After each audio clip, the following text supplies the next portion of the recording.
I spent $80,000 on a family vacation to California for my 70th birthday. But standing on the freezing concrete curb at the airport, my only son looked me dead in the eye and told me to go home because he forgot to buy me a ticket. They planned to leave me behind from the very beginning, taking my money to fund their luxury escape. The very next day, I woke up to 75 frantic missed calls. Before I tell you exactly how I dismantled their perfect little lives and made them pay for every single ounce of disrespect, let me know which city or state you are watching from in the comments below. Hit the like button and subscribe to the channel if you believe that family who treats you like a personal bank account deserves to face the ultimate consequences. My name is George Bennett. I am 70 years old, a retired structural engineer who spent 40 years building skyscrapers in Chicago and a lifetime building a safety net for my family. But that morning at O'Hare International Airport, the entire foundation of my life crumbled in an instant. The wind coming off Lake Michigan was brutal, whipping through my thin wool coat as I stood at the drop-off zone of Terminal 3. The heavy smell of jet fuel and exhaust fumes filled my lungs. I had insisted on driving my own SUV to the airport, wanting to make sure we had plenty of room for the luggage. For the past 10 minutes, I had been pulling heavy oversized designer suitcases out of the trunk, my bad knee aching with every lift. I stacked them carefully on the sidewalk. I was exhausted, but practically buzzing with excitement. We were supposed to be flying first class to Los Angeles to spend a month at a beachfront estate in Malibu. It was the birthday trip of a lifetime. I closed the heavy trunk of the SUV and wiped the sweat from my forehead. I turned to my son Matthew, holding out my hand.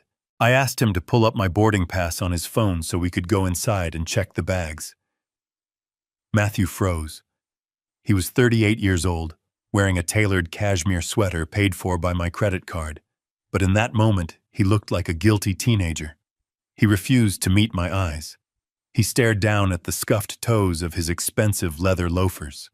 The silence stretched between us, thick and suffocating, broken only by the blaring horn of a taxicab pulling up behind us. Then my daughter-in-law Nicole stepped forward. She was 35, immaculate, her blonde hair perfectly blown out, clutching a designer handbag that cost more than my first car. She looked right at me and her lips curled into a bright, chilling, and completely hollow smile. She placed a perfectly manicured hand on my arm and told me that they did not have a ticket for me. She spoke to me with the slow, condescending tone one might use to soothe a confused child. She explained that Matthew had been under so much stress lately, and their marriage really needed a private couples retreat. She looked me in the eye and thanked me for funding their much-needed healing journey. She said I should just take the car and go back home to rest. The words hit my chest like a physical blow. I stood completely paralyzed on the concrete. The wind roared around us, but all I could hear was the rushing blood in my ears. A healing journey. I repeated the words in my mind, trying to make sense of the absolute absurdity of the situation. I looked back at Matthew silently, begging him to say this was a cruel joke to tell his wife to stop playing games. But my son simply reached into his pocket, pulled out the spare key fob to my SUV, and pressed it into my open palm. He mumbled a pathetic apology, claiming they would call me when they landed. He grabbed the handles of their massive suitcases and turned his back on me. Nicole offered one last patronizing wave before linking her arm through his. Together they walked through the automatic sliding glass doors of the terminal, disappearing into the warm, brightly lit building, leaving me standing alone in the freezing cold. They did not look back, not even once. I stood there clutching the cold plastic key fob, feeling the sharp, jagged edges of betrayal tear through my chest. The airport security guard blew his whistle, yelling at me to move my vehicle from the loading zone, but my feet felt cemented to the pavement. My mind violently rewound through the past 3 months, connecting every sinister dot I had willingly ignored. Exactly 90 days ago, I had wired $80,000 in hard-earned cash directly into Matthew's checking account. It was the sum total of the budget for my 70th birthday celebration. Nicole had convinced me that her close friend was an elite luxury travel agent who could secure a private oceanfront compound in Malibu, complete with a private chef and VIP vineyard tours at a steep discount. All they needed was the cash up front to bypass the corporate booking fees. I trusted them completely. I had spent my entire adult life trusting them and sacrificing my own comfort to ensure their success.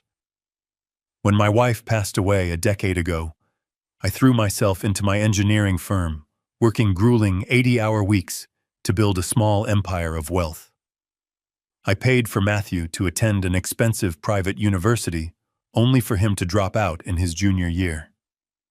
I bailed him out of 2 failed startup businesses without ever demanding a return on my investment. Even now, Matthew and Nicole were living rent-free in a beautiful 4-bedroom suburban home that I legally owned and paid the property taxes on. I had always believed that a father's duty was to provide an unbreakable safety net.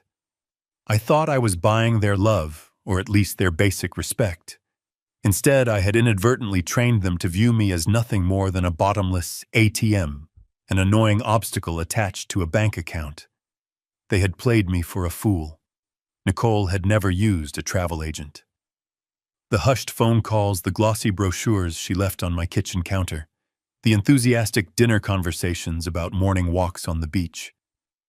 It was all an elaborate, meticulously crafted stage play designed to separate an old man from his life savings. They had spent 3 months smiling in my face, eating the food I bought, while living in the house I owned, all while quietly plotting to abandon me on the curb like a piece of unwanted luggage. The sheer cruelty of it was staggering. They did not just steal my money. They stole my dignity. They had let me pack my suitcase. They had let me cancel my golf league and tell all my friends at the Rotary Club about my wonderful family vacation. They had let me drive them to the airport, acting as their personal chauffeur, to the very gateway of their stolen paradise. The security guard blew his whistle again, much louder this time, stepping toward me with an aggressive glare. A younger version of myself might have stormed through those sliding glass doors. I might have marched right up to the first-class check-in counter, grabbed my son by his expensive collar, and demanded my money back in front of hundreds of strangers. I might have screamed until my throat was raw. But I did not scream. I did not shed a single tear. A profound icy calmness washed over me, numbing the pain in my chest and replacing it with something far more dangerous. Absolute, unshakable clarity. I slowly walked to the driver's side of my SUV and climbed in. The interior of the car was still warm. The sickeningly sweet scent of Nicole's expensive floral perfume still lingered heavily in the air conditioning vents. I rolled all the windows down, letting the freezing Chicago wind blast through the cabin to scrub their presence from my space. I put the car in drive and pulled away from Terminal 3. The drive back to the suburbs felt like crossing into a new reality. I merged onto the Kennedy Expressway, the tires humming a steady rhythm against the asphalt. With every mile marker I passed, the devastated, heartbroken father faded away. In his place, the structural engineer emerged. My entire career had been based on calculating load-bearing limits, finding structural weaknesses, and executing controlled demolitions. Matthew and Nicole thought they had pulled off the perfect crime. They thought my love for them made me weak, blind, and helpless. They assumed I would just go home, cry in my favorite armchair, and forgive them the moment they brought me a cheap souvenir from the boardwalk. They fundamentally misunderstood the man they had stolen from. They had built their entire lavish lifestyle on a foundation of my money, my credit, and my property. And as I turned onto my quiet, tree-lined street and parked in my empty driveway, I realized exactly what I needed to do. I was going to systematically dismantle their world. I was going to cut every financial wire pull, every legal support beam, and watch their entire arrogant lives collapse into dust. I walked up to my front door, unlocked it, and stepped into the absolute silence of my house. The time for being a loving father was over. It was time to make an adjustment. I turned the heavy brass key in the front door of my house and pushed it open. The familiar scent of lemon polish and old books greeted me, but the silence inside was absolute and heavy. Usually returning from a canceled trip would bring a crushing wave of disappointment. A normal man might have dropped his suitcase in the hallway, slumped into the worn leather recliner in the living room, and surrendered to the heartbreak of being discarded by his own flesh and blood. I did not do that. I left my suitcase standing perfectly upright next to the umbrella stand. I took off my wool coat, folded it meticulously over the back of a dining room chair, and walked right past the fireplace. The mantel was lined with framed photographs of a family that no longer existed in my mind. There were pictures of Matthew as a young boy playing baseball, pictures of his college graduation, and pictures of his lavish wedding. I did not spare them a single glance. Those photos belonged to a past that had just been burned to the ground at the airport. My grief had completely evaporated during the drive home, replaced by a cold and mechanical focus. I bypassed the comfortable living quarters entirely and walked straight down the long hall to my home office. This room was my true sanctuary. It was not decorated with sentimental items or soft furnishings. It was a space built for absolute precision and work, lined with solid oak bookshelves filled with engineering manuals, building codes, and architectural ledgers. This was where I had spent 40 years calculating the exact tensile strength of steel beams and predicting the breaking points of massive concrete structures. I sat down in my heavy desk chair and pressed the power button on my desktop computer. The machine hummed to life, the soft blue light of the large monitor illuminating the dark, quiet room. I opened the bottom drawer of my desk and pulled out my wire-rimmed reading glasses. I put them on, feeling the familiar weight settle on the bridge of my nose. With that simple motion, I completely ceased to be a grieving father. I became a forensic auditor investigating a catastrophic structural failure. My son and his wife had treated my bank account like a public fountain, taking whatever they pleased while assuming the source would never run dry. They believed I was just a tired old man who did not understand modern banking, routing numbers, or digital transfers. They were incredibly mistaken. I opened my internet browser and navigated directly to my primary wealth management portal. The screen loaded instantly, displaying the complex web of checking accounts, high-yield savings portfolios, and large lines of credit I had meticulously built over 4 decades. My hands were perfectly steady as my fingers hovered over the keyboard. I typed in my master password without hesitation. I did not feel angry or betrayed in that moment. I felt an intense, burning curiosity to see exactly how deep the rot went into the foundation of my finances. I needed to see the blueprint of their betrayal written out in black and white. I clicked on the Detailed Transaction History tab and set the search filter for the past 90 days. The numbers populated the bright screen in neat, orderly rows. It was time to systematically follow the money and find exactly where my $80,000 had actually gone. The quietness of the empty house, which was supposed to be my prison for the next month, now served as the perfect environment for absolute concentration.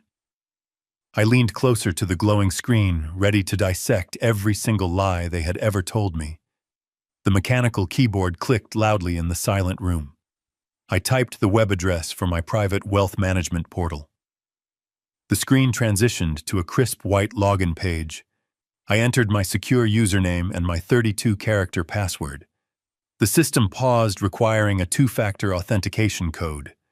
My cell phone vibrated on the wooden desk. I picked it up, read the 6-digit security code, and typed it into the empty boxes on the screen. I hit the enter key. The blue loading circle spun for exactly 3 seconds before my entire financial life materialized before me. I possessed a highly structured portfolio. It was divided into primary checking, high-yield savings, municipal bonds, and a dedicated trust account. I did not care about the total balance at the top of the screen. I only cared about the specific outflow of $80,000. I navigated to the transaction menu and selected my primary liquid savings account. I clicked on the advanced search function. I set the date range to begin exactly 90 days ago, the 2nd week of October. That was the week Nicole sat at my kitchen table drinking my coffee and explaining that her exclusive travel agent needed a direct cash transfer to secure the Malibu estate. I filtered the search results to only show outgoing wire transfers. The screen refreshed. A single line item appeared. October 14th. Outgoing wire transfer. The amount was exactly $80,000.00. I clicked on the blue hyperlink attached to the transaction confirmation number to open the detailed receipt. The digital document loaded, displaying the origin and destination data. The funds had successfully cleared my account and landed in a checking account at a completely different banking institution. I recognized the routing number and the last 4 digits of the destination account. It was Matthew's personal checking account. The transaction status was permanently marked as settled. The money had been delivered precisely as requested.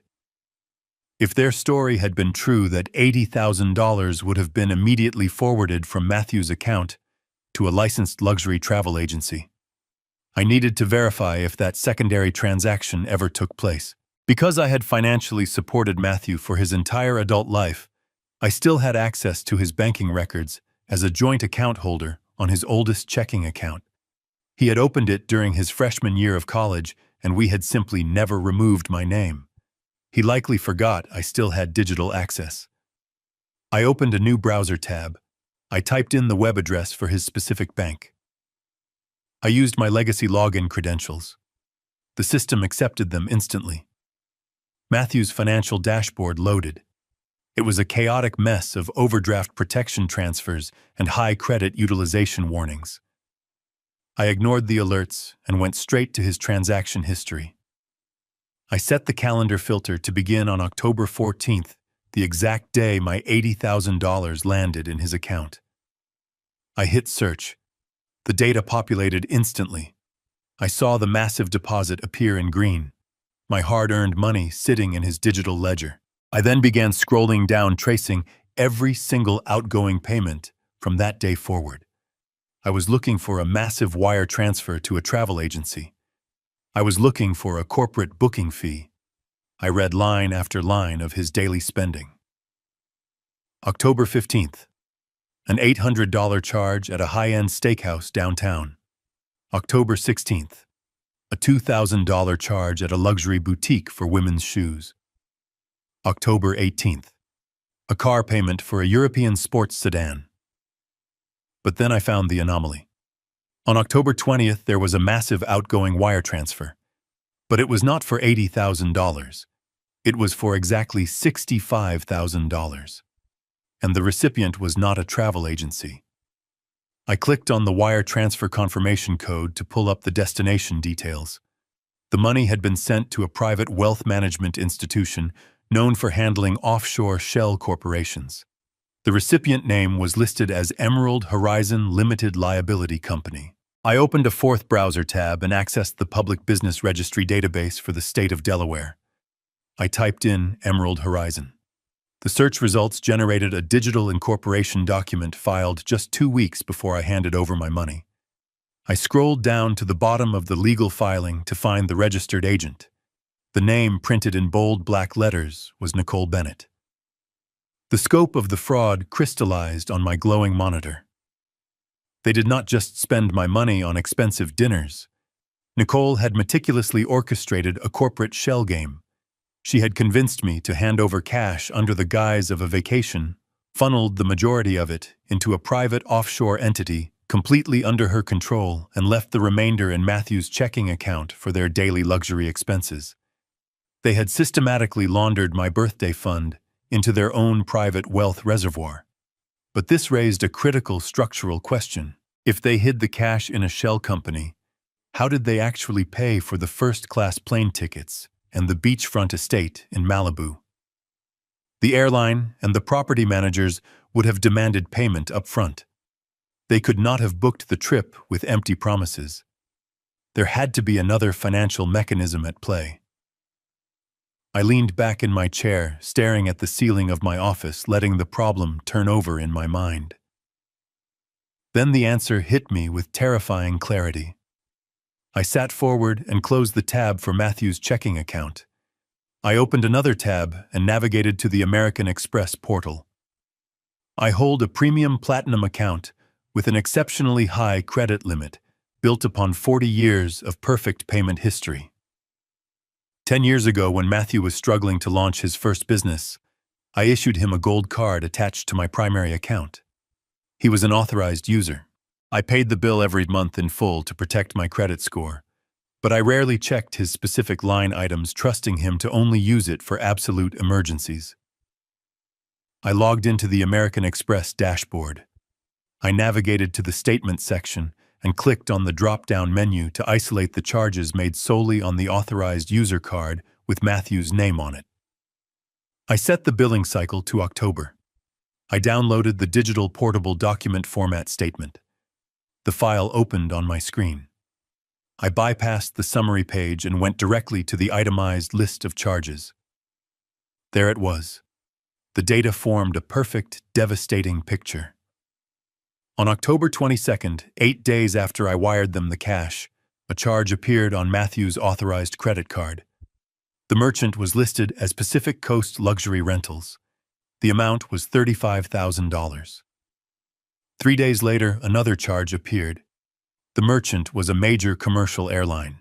The amount was $12,000 for 2 round-trip first-class tickets to Los Angeles. The sheer audacity of the numbers stared back at me.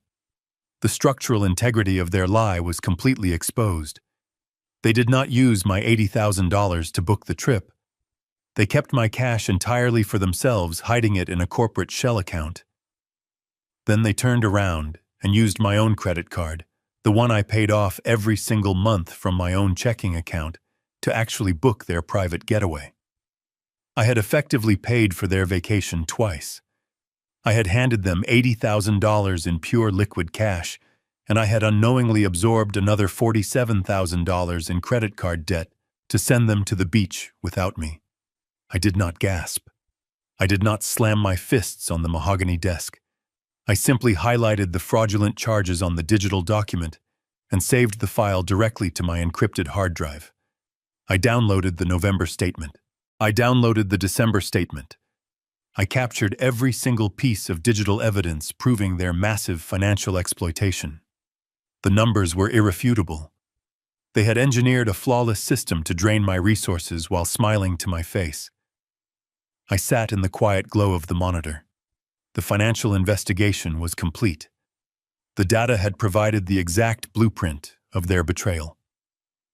They were currently sitting in first-class seats, drinking champagne, completely confident that they had outsmarted me.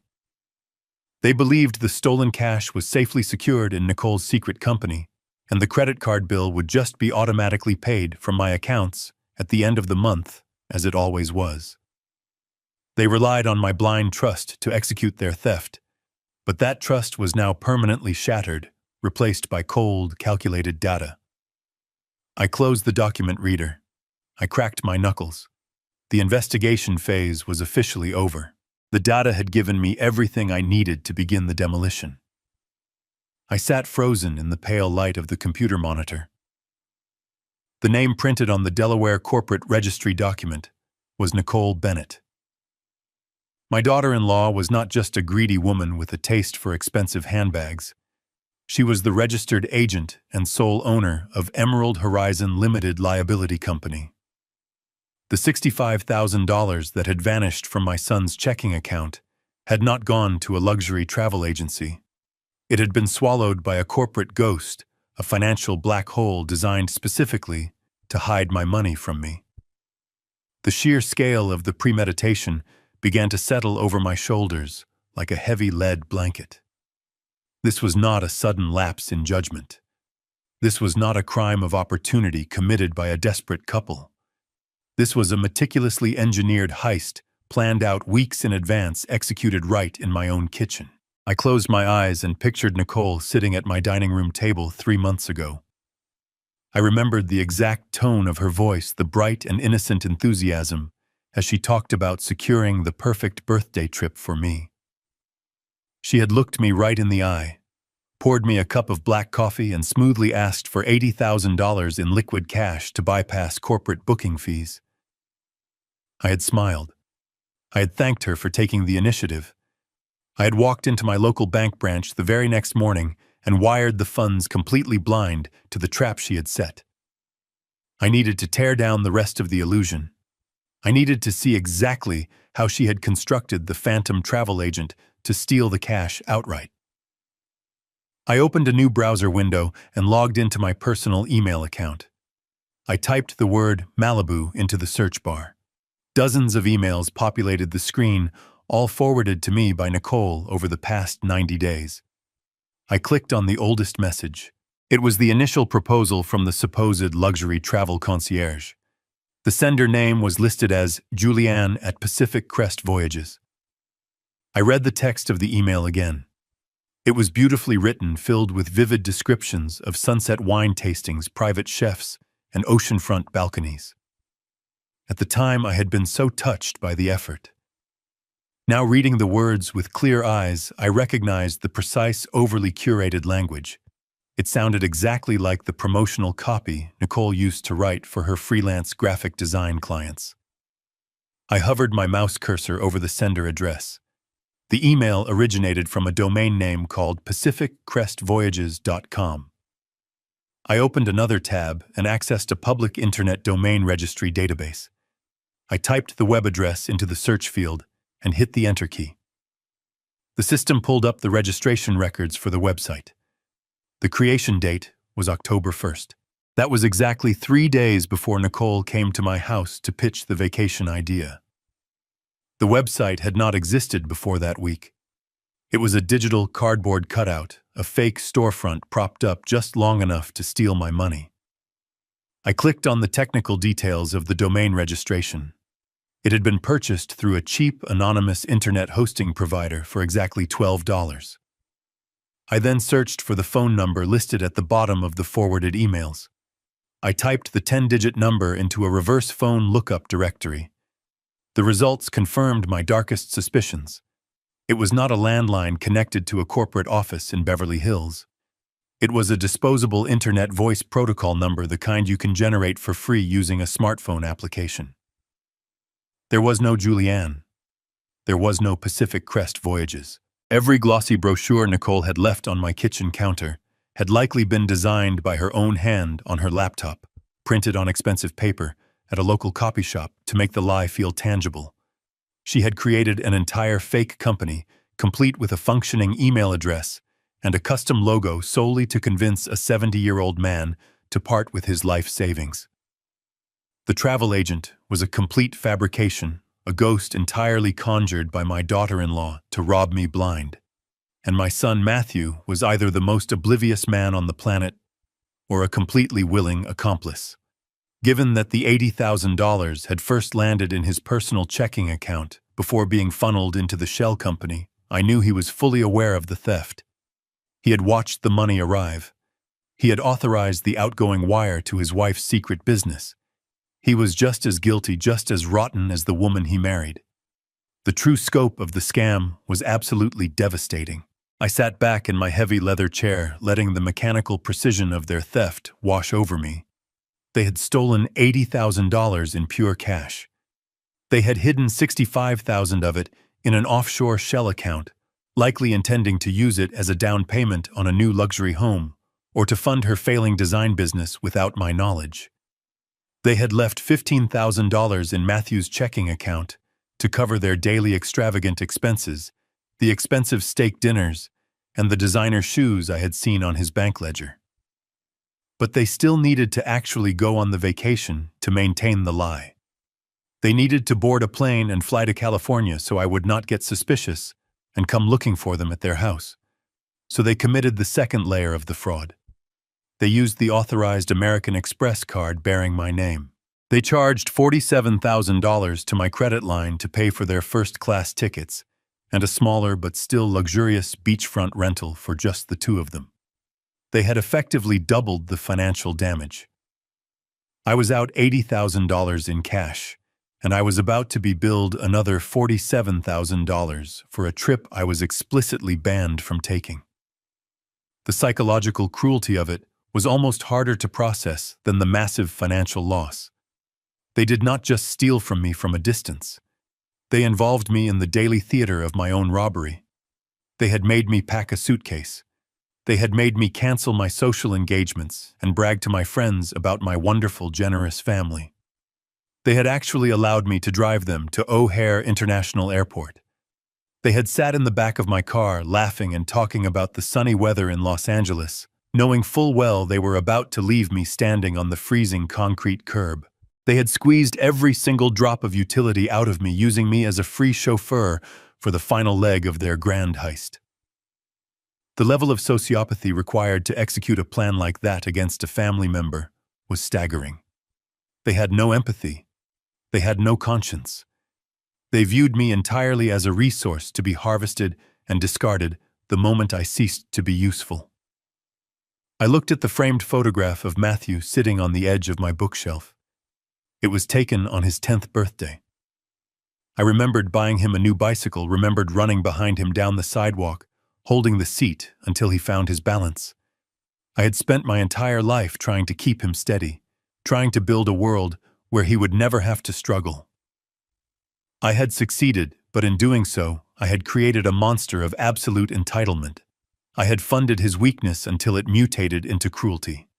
The devastating discovery was complete. The illusion of my family was completely shattered, swept away by the cold, hard data glowing on my computer screen. There was no room left for doubt, no room for excuses, and absolutely no room for forgiveness. The pain in my chest had entirely dissolved, replaced by a quiet, dangerous resolve. I reached over and laid the framed photograph face down on the mahogany desk. I did not need to see his face anymore. I only needed to look at the numbers. The numbers told the absolute truth. I took a deep breath, feeling the cold air fill my lungs. I had uncovered the massive theft of the vacation funds. Now I needed to uncover exactly how they were currently surviving day to day. If they were bold enough to steal $80,000 and forge an entire travel agency, there was no telling what other financial boundaries they had crossed in my name. I was ready to dig deeper. I was ready to find every single vulnerability in their stolen lives and pull the foundation right out from under them. I kept scrolling through the downloaded credit card statements. My eyes moved past the massive vacation charges and settled on the mundane, everyday transactions. I wanted to see exactly how they were funding the rest of their perfectly curated suburban life. 4 years ago, when Matthew and Nicole got married, I made a decision that I thought was incredibly generous, but also responsible.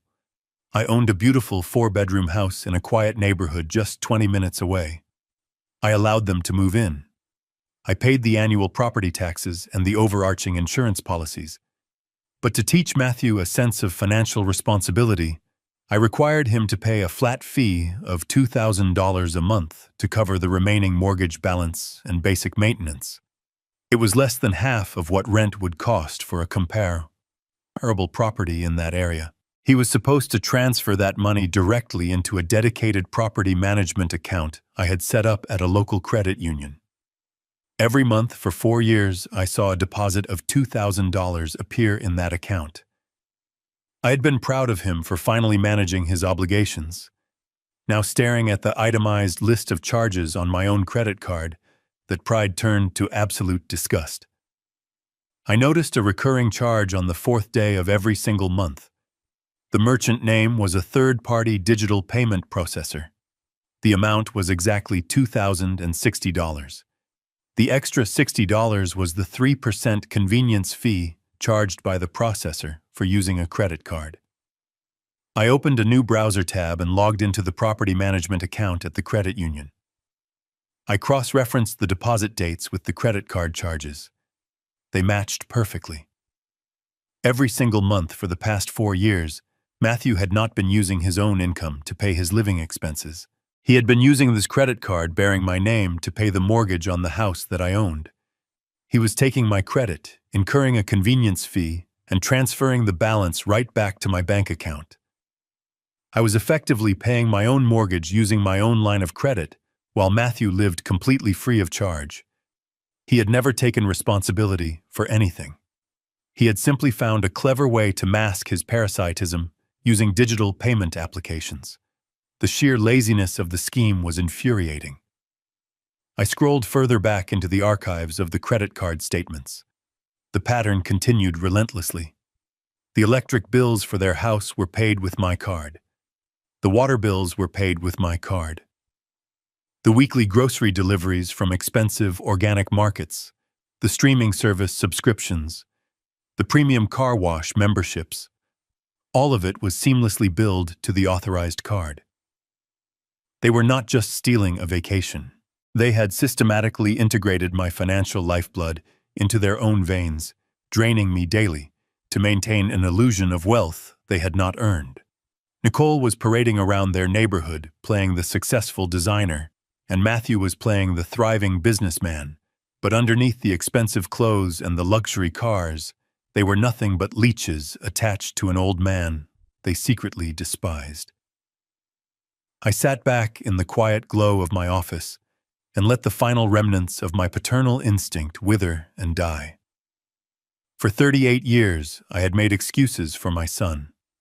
I had blamed his failures on bad luck, on tough economic times, and on poor business partners. I had convinced myself that he just needed a little more time and a little more help to finally mature into a respectable man. But the data glowing on the screen in front of me offered no room for excuses. Matthew was not struggling. He was a predator. And he had found a willing and eager partner in Nicole. They had looked at my lifetime of hard work, my late nights at the engineering firm, and the sacrifices I made after my wife passed away, and they had seen nothing but a gold mine waiting to be excavated. A deep, resonant calm settled over my entire body. I reached forward and closed all the browser tabs containing their bank accounts and shell companies. I did not need to see anymore. The audit was complete and the verdict was final. I was not going to give them a stern lecture. I was not going to demand an apology or ask them to go to family counseling. You do not negotiate with parasites. You simply cut off their supply. I looked at the digital clock in the corner of my computer monitor. They had been in the air for exactly 2 hours. They were currently flying over the Rocky Mountains, completely unreachable and entirely unaware that the foundation of their life was about to be demolished. I picked up my cell phone from the mahogany desk. It was time to sever the first wire. I checked the digital clock in the bottom corner of my computer monitor. It read exactly 2:15 in the afternoon. I opened a new browser tab and typed in the web address for a global aviation tracking database. I entered the specific flight number I had found on the downloaded credit card statement. A highly detailed digital map materialized on the screen, displaying a tiny airplane icon slowly creeping its way across the American Midwest. The telemetry data indicated they were currently cruising at 36,000 feet somewhere over the rugged mountains of Colorado.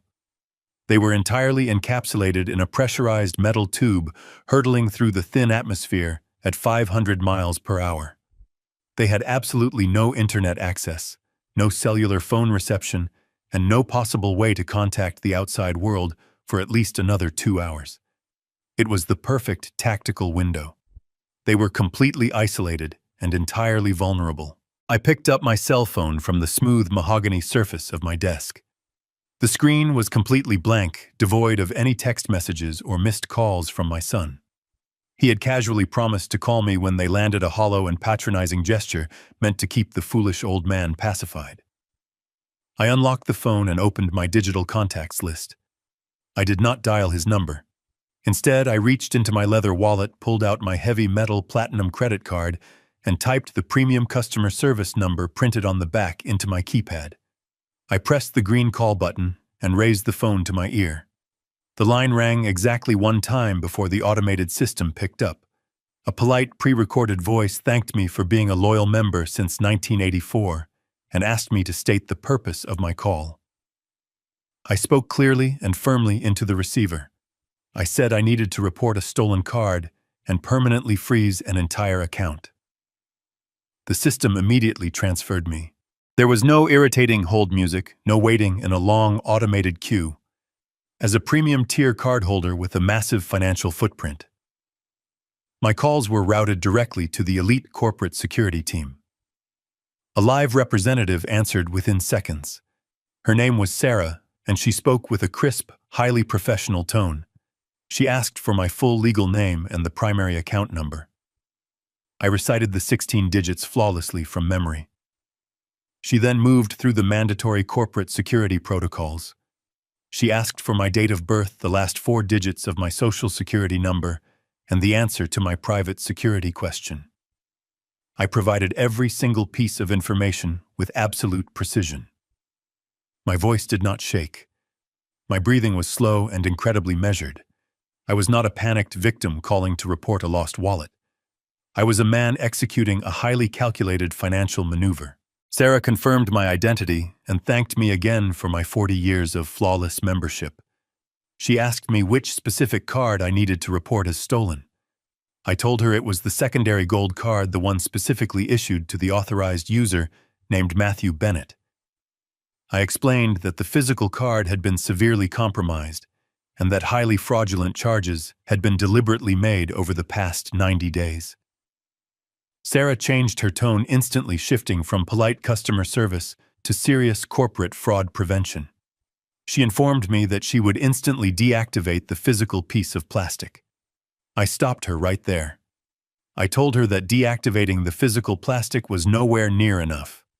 I needed her to completely purge the entire digital footprint of that specific card. I knew exactly how Matthew operated. He rarely carried his actual physical wallet when he traveled. He relied almost entirely on his expensive smartphone, using digital payment applications to tap and pay for absolutely everything from expensive steak dinners to luxury car rentals. I instructed Sarah to ensure that the card was immediately deleted from all digital wallets, mobile payment platforms, and saved merchant profiles. I told her to flag the specific card numbers so that any pending authorizations, hotel holds, or future subscription charges would be forcefully and permanently declined. Sarah typed rapidly on her keyboard, the sharp clicking sounds echoing softly over the secure phone line. She confidently assured me that the authorized user card was now completely voided across all physical and digital platforms globally. But I was not finished.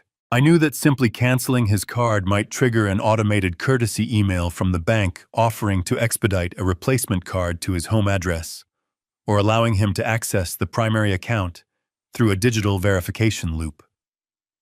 I could not leave any structural loopholes for him to slip through. I told Sarah that I was initiating a comprehensive security audit of my entire financial portfolio. I ordered her to place a hard security freeze on the master account. I instructed her to instantly lower my multi-million-dollar credit limit to $0.00. I explicitly revoked any and all verbal or digital permissions previously granted to the authorized user. I made it absolutely clear that Matthew Bennett was to be permanently locked out of the banking ecosystem, and that no new credit lines, replacement cards, or emergency cash advances were to be issued under any circumstances without my physical presence inside a local bank branch. Sarah read a mandatory legal disclaimer warning me that freezing the master account would also instantly decline my own automatic utility bill payments and prevent me from making any new personal purchases until the security freeze was officially lifted. I told her I understood the consequences perfectly. I had plenty of liquid cash sitting safely in my local checking account to cover my own modest daily expenses. I did not need the massive credit line to survive. The credit line was the exclusive lifeblood of their parasitic lifestyle, not mine. Sarah confirmed my final instructions. She told me the security freeze was officially active. The authorized card was entirely dead. The massive financial safety net they relied upon had just been completely vaporized. I thanked Sarah for her extreme efficiency and ended the phone call. I placed the phone back down on the mahogany desk and let out a long breath. The entire process had taken less than 10 minutes. In those 10 short minutes, I had completely neutralized their primary source of survival. I pictured Matthew sitting comfortably in his plush first-class airplane seat. I imagined him confidently ordering another glass of expensive champagne, completely oblivious to the fact that the digital numbers keeping him suspended in his life of luxury had just been permanently erased. He was flying toward Los Angeles as a wealthy, entitled businessman, but he was going to land on the runway as a man with absolutely nothing. The financial lifeline was officially severed. The demolition had begun, and the first major support beam had just been kicked out from under them. I kept my phone in my hand and turned my attention back to the glowing computer monitor. The credit card had been completely neutralized, but the physical destination still existed. I looked at the October 22nd transaction for Pacific Coast Luxury Rentals. I opened a new search window and typed the exact name of the luxury agency into the browser. The website that loaded was a masterpiece of high-end real estate marketing, featuring panoramic videos of glass-walled mansions perched on the sheer cliffs of the Pacific Ocean. I navigated to their contact page and found a direct phone number for their elite concierge desk. I dialed the 10 digits and listened to the smooth, ringing tone echoing in my quiet home office. A man with a deeply polished and thoroughly professional voice answered on the second ring. He introduced himself as Julian, the senior property manager for the Malibu district. He asked how he could curate my luxury experience today. I did not match his enthusiastic tone. I kept my voice flat, cold, and entirely focused. I told Julian that I needed to immediately cancel a month-long reservation that was scheduled to begin this very afternoon. Julian paused. The bright customer service tone faded slightly, replaced by a cautious and guarded professionalism. He asked for the reservation confirmation number. I did not have a confirmation number because Nicole had carefully routed all those specific emails to her own private account to keep me in the dark. But I had something much more powerful than a simple booking code. I had the primary financial leverage.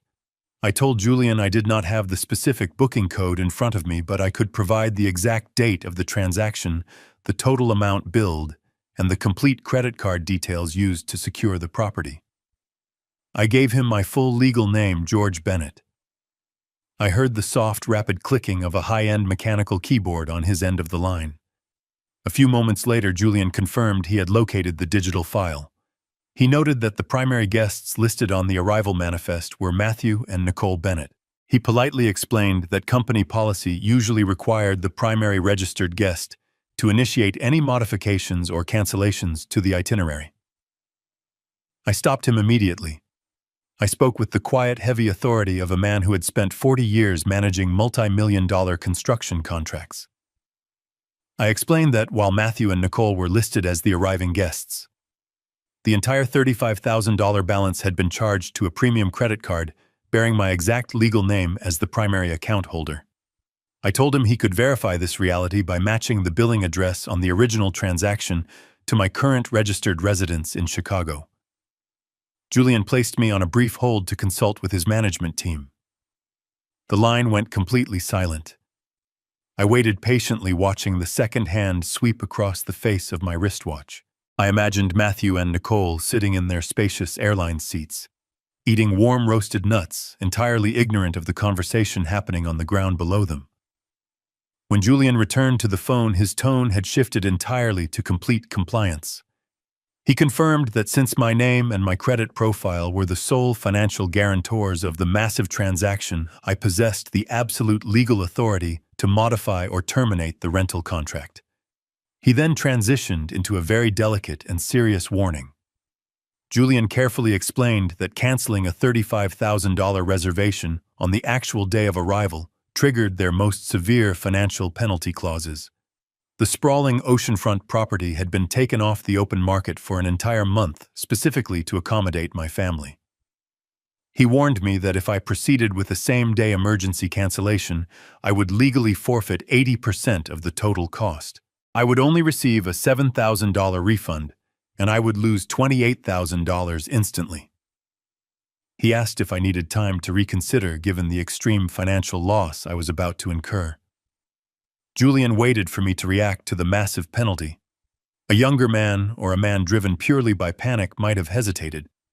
$28,000 is a tremendous amount of money to simply throw away into the wind.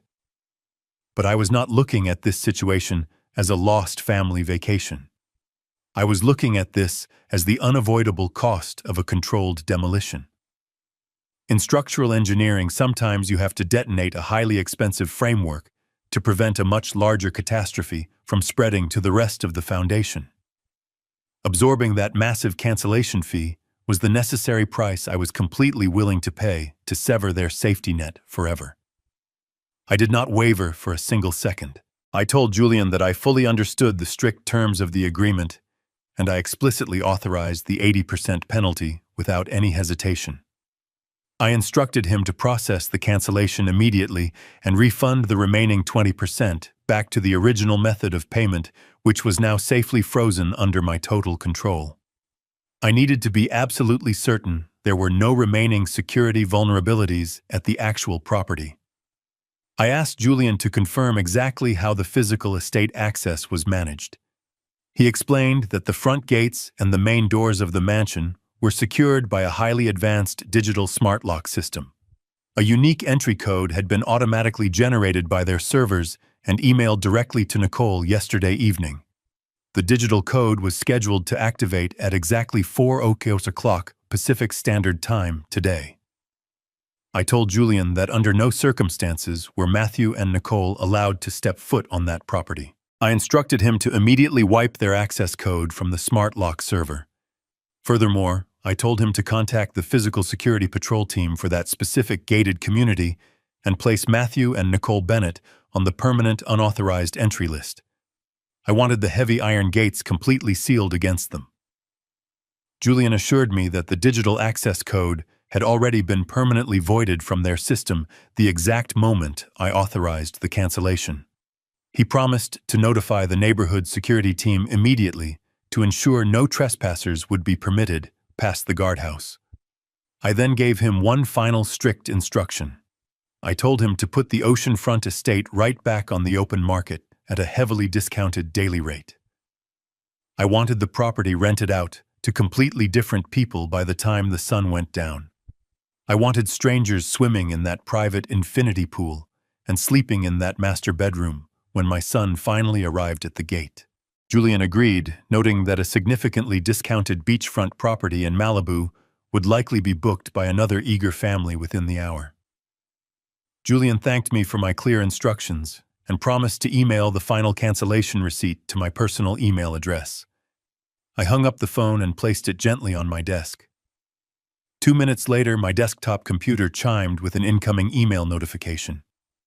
I opened the message from Pacific Coast Luxury Rentals. The formal digital document clearly stated that the month-long reservation was permanently terminated and the digital access codes were completely voided. I read the final lines of the legal document with an immense sense of satisfaction. My son and his treacherous wife had stolen my money to fund their ultimate dream escape, but now their dream escape was nothing but an incredibly expensive mirage. They had an email sitting in their inbox containing a digital access code that no longer worked for a beautiful house they no longer had the right to enter. I had willingly burned $28,000 to build an impenetrable brick wall right at the finish line of their stolen victory lap.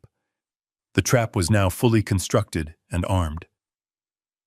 I leaned back in my heavy leather chair and took a deep, slow breath. The second major support beam had been kicked out, and the building was beginning to lean. I watched the email from the luxury estate agency drop into my digital inbox. The second pillar of their grand illusion had just been utterly demolished. But a structure is not truly compromised until every single escape route has been securely blockaded.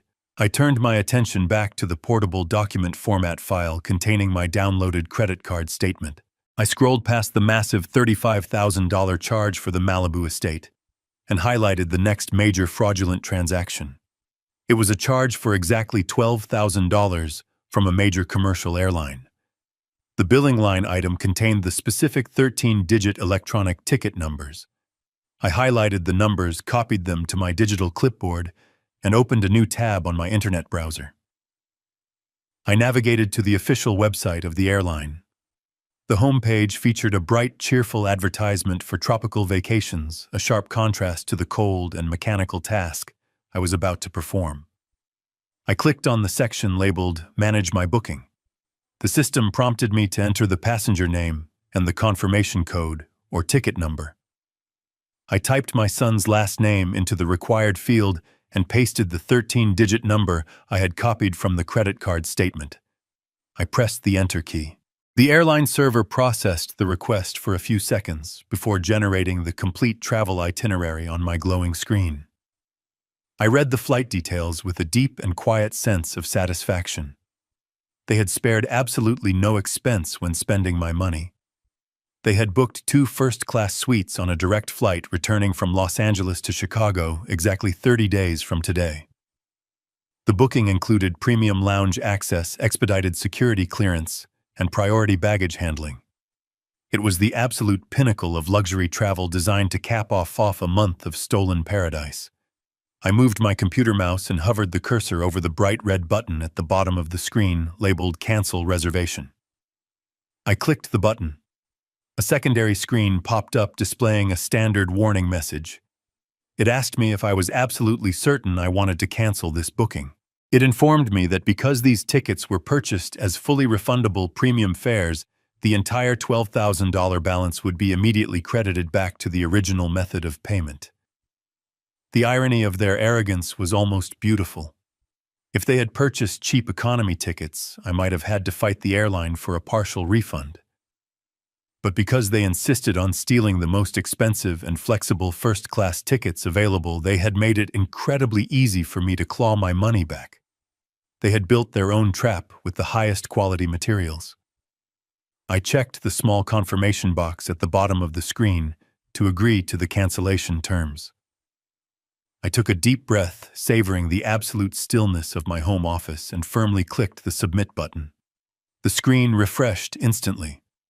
A large green checkmark appeared, followed by a bold text notification confirming that the reservation had been completely voided. The system automatically generated a digital receipt showing the $12,000 refund being routed directly back to my completely frozen credit card account. I leaned back in my chair and looked at the empty digital itinerary. The sheer magnitude of their impending disaster was staggering to contemplate. I closed my eyes and vividly pictured the exact geographical reality of their situation.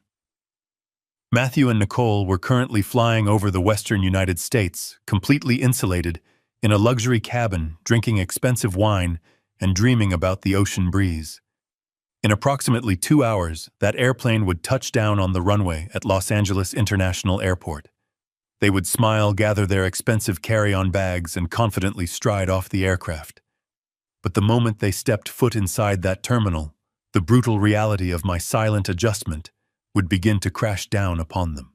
They would walk up to the luxury car rental desk, fully expecting to drive away in a premium convertible. But when the clerk swiped the gold card with Matthew's name on it, the transaction would be instantly and permanently declined. They would stand there confused and embarrassed, while the clerk informed them that the account was frozen. They would then be forced to use the stolen cash from Nicole's secret shell account just to hire an expensive rideshare vehicle to drive them up the Pacific Coast Highway to Malibu. They would arrive at the sprawling oceanfront estate, drag their heavy designer luggage up the long driveway, and type their digital access code into the smart lock on the front door. The lock would blink red. The heavy door would refuse to open. They would stand on that beautiful porch entirely locked out, while strangers swam in the pool they thought was theirs. Panic would finally set in. They would realize they had no rental car, no luxury house, and absolutely no functioning credit card to book a hotel room anywhere in the city. And then the ultimate realization would hit them.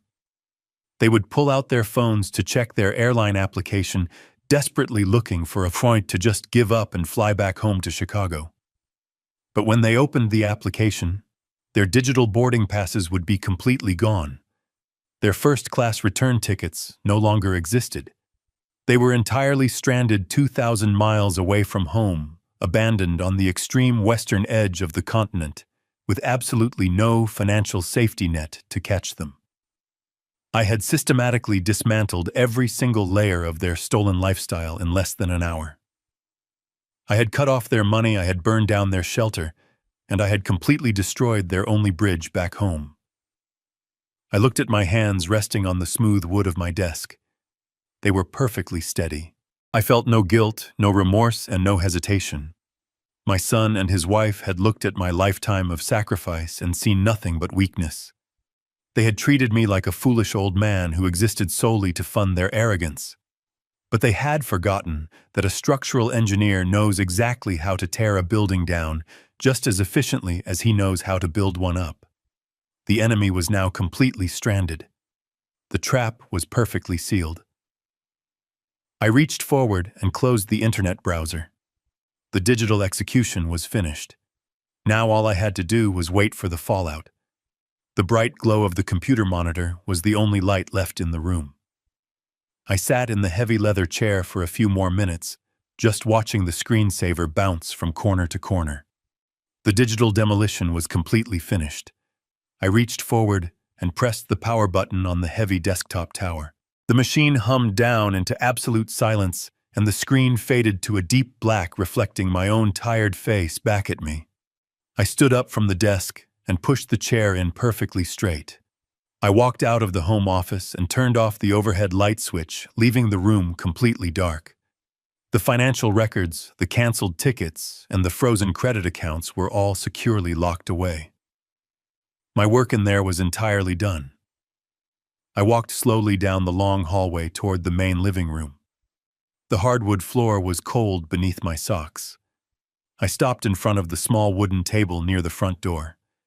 Sitting on top of the table was the old-fashioned landline telephone I had kept for the past 20 years. I knew exactly what was going to happen in a few hours. When Matthew realized his credit card was dead and his access code was denied, he was going to panic. He would desperately call the house line, hoping to wake me up and beg for a financial rescue. I reached down and grabbed the thick plastic cord connecting the base of the telephone to the wall jack. I squeezed the small plastic clip and pulled the wire completely out of the socket. The physical disconnection was incredibly satisfying. I wrapped the loose cord neatly around the base of the phone. The house was now entirely cut off. I moved into the kitchen. The moonlight was spilling through the large window over the sink, casting long shadows across the granite countertops. I pulled my cell phone out of my pocket. It was still completely silent. I unlocked the screen and opened the main settings menu. I did not want to turn the device completely off because I wanted the digital record of their panic. I wanted the phone to collect every single desperate text message and every single frantic voicemail they were about to leave. I simply dragged the volume slider all the way down to 0. I opened the notification settings and completely disabled the vibration motor. The phone was now essentially a silent trap waiting to catch their digital screams. I placed the phone face down on the cold stone counter, so I would not even see the screen light up in the dark. I reached into the wooden cabinet and pulled out a heavy glass tumbler. I turned on the kitchen faucet and let the tap run for a few seconds until the water was freezing cold. I filled the glass to the very brim. I stood at the sink and drank the cold water slowly, feeling it wash away the dry exhaustion in my throat. I looked out the kitchen window into my quiet backyard. I used to worry about Matthew constantly. I used to lose sleep wondering if he had enough money to cover his mistakes or enough sense to survive in a difficult world. But tonight I felt absolutely no worry. The anxiety that had plagued me for almost 4 decades was completely gone. I had spent my entire life trying to soften every blow and remove every obstacle from his path. I had finally realized that protecting a parasite only destroys the host. The cold water tasted incredibly clean. I placed the empty glass in the sink and walked out of the kitchen. I climbed the wooden stairs to my second-floor bedroom, holding onto the sturdy oak banister. I walked into my bedroom and changed into my comfortable cotton pajamas. I pulled back the heavy quilt and climbed into my bed. The mattress was firm and familiar. I reached over to the bedside table and turned off the small brass reading lamp, plunging the room into total darkness. I laid my head back against the soft pillow and closed my eyes. In exactly 2 hours, a massive commercial airplane was going to land on the runway in Los Angeles. The doors would open, and my son would walk right out into a massive structural collapse of his own making. He was about to experience the absolute chaos of losing everything he had stolen. But in my house, thousands of miles away, there was nothing but perfect peace. I took one final deep breath of the quiet air and fell asleep. I woke up to the soft morning light filtering through the wooden blinds of my bedroom window. For the first time in over a decade, I had slept completely through the night, without waking up once. There was no anxious tossing and turning. There was no heavy weight sitting on my chest, worrying about my son and his endless financial emergencies. The house was perfectly quiet and comfortably warm. I stretched my legs under the heavy cotton quilt, feeling a deep and profound sense of physical relief. The tension that usually gripped my shoulders had completely dissolved. I threw off the covers and swung my feet over the edge of the bed. I did not rush. I took my time walking into the master bathroom to wash my face and brush my teeth. I looked at myself in the mirror above the sink. The tired old man who had stood freezing at the airport drop-off zone yesterday morning was completely gone. The eyes staring back at me were clear and incredibly focused. I walked downstairs in my slippers. The hardwood steps creaked slightly under my weight. I went straight to the kitchen to begin my daily routine. I filled the glass carafe with cold, filtered water and poured it into the coffee maker. I measured out 3 perfect scoops of dark roast coffee grounds. The familiar rich aroma began to fill the air as the machine sputtered and hissed to life. While the coffee brewed, I walked over to the kitchen island. My cell phone was sitting exactly where I had left it last night, face down on the cold granite countertop. It looked completely harmless, resting there in the morning sunlight. But I knew that small rectangular device was currently holding the digital wreckage of 2 ruined lives. I let my hand hover over the smooth plastic case for a moment. I thought about the thousands of times that phone had rung over the years, bringing nothing but bad news. It was always Matthew asking for a loan to cover a bad investment, or Nicole complaining about a credit card limit being reached. For years, I had been conditioned to feel a spike of pure dread every time the screen illuminated. But today was entirely different. Today, I was not the victim of the phone call. I was the architect of the crisis. I picked up the device and turned it over in my hand. I pressed the small button on the side to wake up the screen. The display flared to life, instantly overwhelmed by a massive wall of digital notifications. A bright red circle hovered over the green phone icon. Inside the circle was the number 75.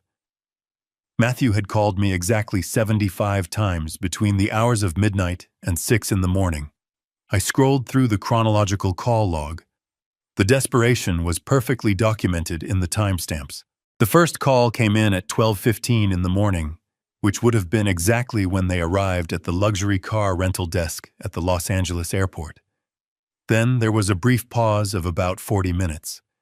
That was likely the time it took them to argue with the clerk, realize the card was permanently dead, and order an expensive ride-share vehicle to the coast. The calls started again at 1:30 in the morning. 10 missed calls back to back. Then 20. Then 30. The frequency increased as their reality slowly crumbled around them.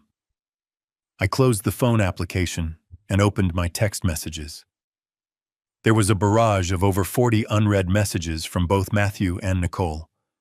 I did not open the threads to read the full paragraphs. I simply scrolled through the preview lines visible on the locked screen. The evolution of their panic was highly entertaining. The first few messages from Matthew were demanding and incredibly arrogant. He told me to call the credit card company immediately because there was a stupid security hold on the account. He ordered me to fix the bank error before they reached the rental house. The tone drastically shifted an hour later. The preview text from Nicole read that the smart lock was broken and they could not get inside the estate. 30 minutes after that, Matthew sent a message in capital letters asking why their return flights were missing from the airline application. The final message, received just an hour before I woke up, was a frantic plea asking if I was alive and begging me to answer the phone because they were completely stranded on the sidewalk with nowhere to go. I read the words and felt absolutely nothing. I locked the screen, set the phone back down on the counter, and poured my hot coffee into a thick ceramic mug. I took a slow, deliberate sip, savoring the bitter, earthy taste. The storm had officially made landfall. I picked up my phone from the granite counter and tapped the screen to open the visual voicemail application. There were 14 audio messages waiting for me. I pressed play on the very first recording. The timestamp indicated it was left just minutes after their flight touched down in Los Angeles. The background noise was loud and chaotic, filled with the distinct sounds of a busy airport terminal, rolling luggage wheels, and intercom announcements. Matthew spoke first. His voice was brimming with the arrogant confidence of a man who believed he had just successfully pulled off the perfect crime. He did not say hello, he simply barked an order into the receiver telling me that my stupid bank had put a security hold on the credit card. I could hear the muffled voice of the car rental clerk in the background, politely explaining that the transaction had been completely declined by the issuer. Matthew let out a loud, dramatic sigh of annoyance. He told me to wake up, call customer service, and clear the fraud alert immediately because he was standing at the premium rental counter and they were refusing to hand over the keys to the luxury convertible he had reserved. The voicemail ended with a sharp and demanding click. I smiled and pressed play on the second message. It was recorded 15 minutes later. The arrogant confidence had clearly started to crack. The background noise was slightly quieter, indicating he had stepped away from the main service counter. Matthew was breathing heavily. He sounded irritated and incredibly embarrassed. He said he had tried to tap his phone to use the digital wallet application, but the entire card profile had mysteriously vanished from his device. He demanded to know if I had accidentally reported the main account as compromised. I could hear Nicole in the background, her voice tight and anxious, asking him why the backup payment methods were also failing. Matthew snapped at her, telling her to be quiet while he left the message. He raised his voice into the phone, warning me that they were standing in front of a long line of wealthy travelers and he was being humiliated in public. He gave me exactly 10 minutes to fix the problem before he called the bank himself. I listened to his hollow threat and took another slow sip of my coffee. He could not call the bank. He was merely an authorized user on a completely frozen account. He had absolutely no financial power of his own. The third voicemail was left another 20 minutes later. The anger had officially shifted into genuine panic.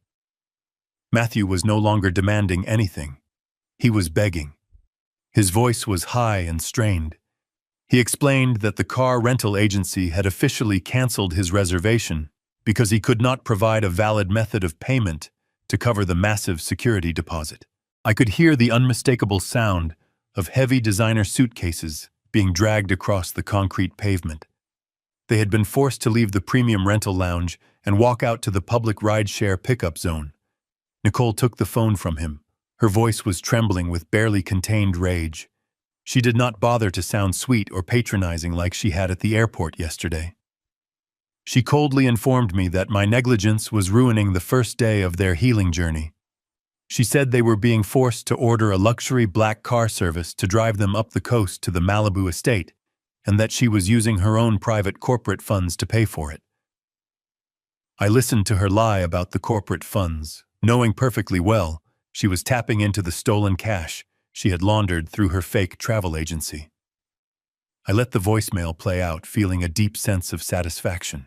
They were actively bleeding their own stolen money just to transport themselves to a trap I had already permanently sealed. I switched over to the text message application to read the digital logs of their journey up the Pacific Coast Highway. The texts provided a perfect timeline of their escalating dread. The first message arrived at 2 a.m. Matthew wrote that the rideshare was costing them $400 because of the late-night surge pricing. He blamed me for the expense and promised to deduct it from the money I supposedly owed them for my own mistakes. 30 minutes later, another text arrived. This one was from Nicole complaining about the heavy traffic and the fact that Matthew was sweating through his expensive cashmere sweater. They were entirely focused on the temporary inconvenience of the expensive car ride, completely unaware of the absolute devastation waiting for them at their final destination. They truly believed that once they reached the sprawling oceanfront property, everything would be fine. They thought they could just walk inside, pour a glass of stolen wine, and deal with the banking errors in the morning. I scrolled down to the texts that arrived just after 3 in the morning. This was the exact estimated time of their arrival at the rental property. There was a gap of about 10 minutes where no messages came through. I could perfectly picture the scene unfolding in the dark. The black car service pulling up to the massive iron gates of the private community. The driver asking for the guest access code. Matthew confidently pulling out his phone to read the digital pass Nicole had received in her email. The security guard at the gatehouse scanning the code and shaking his head. The long, humiliating conversation where the guard explained that their names were permanently listed on the unauthorized entry registry. I knew they must have argued. I knew Matthew must have yelled and threatened to sue the entire security company. But the guards in those exclusive neighborhoods do not care about the empty threats of stranded tourists. They care about the property managers, and the property managers had given strict orders to deny them entry. The text messages resumed at 3:15 in the morning. They were no longer complete sentences. They were just fragmented bursts of pure panic.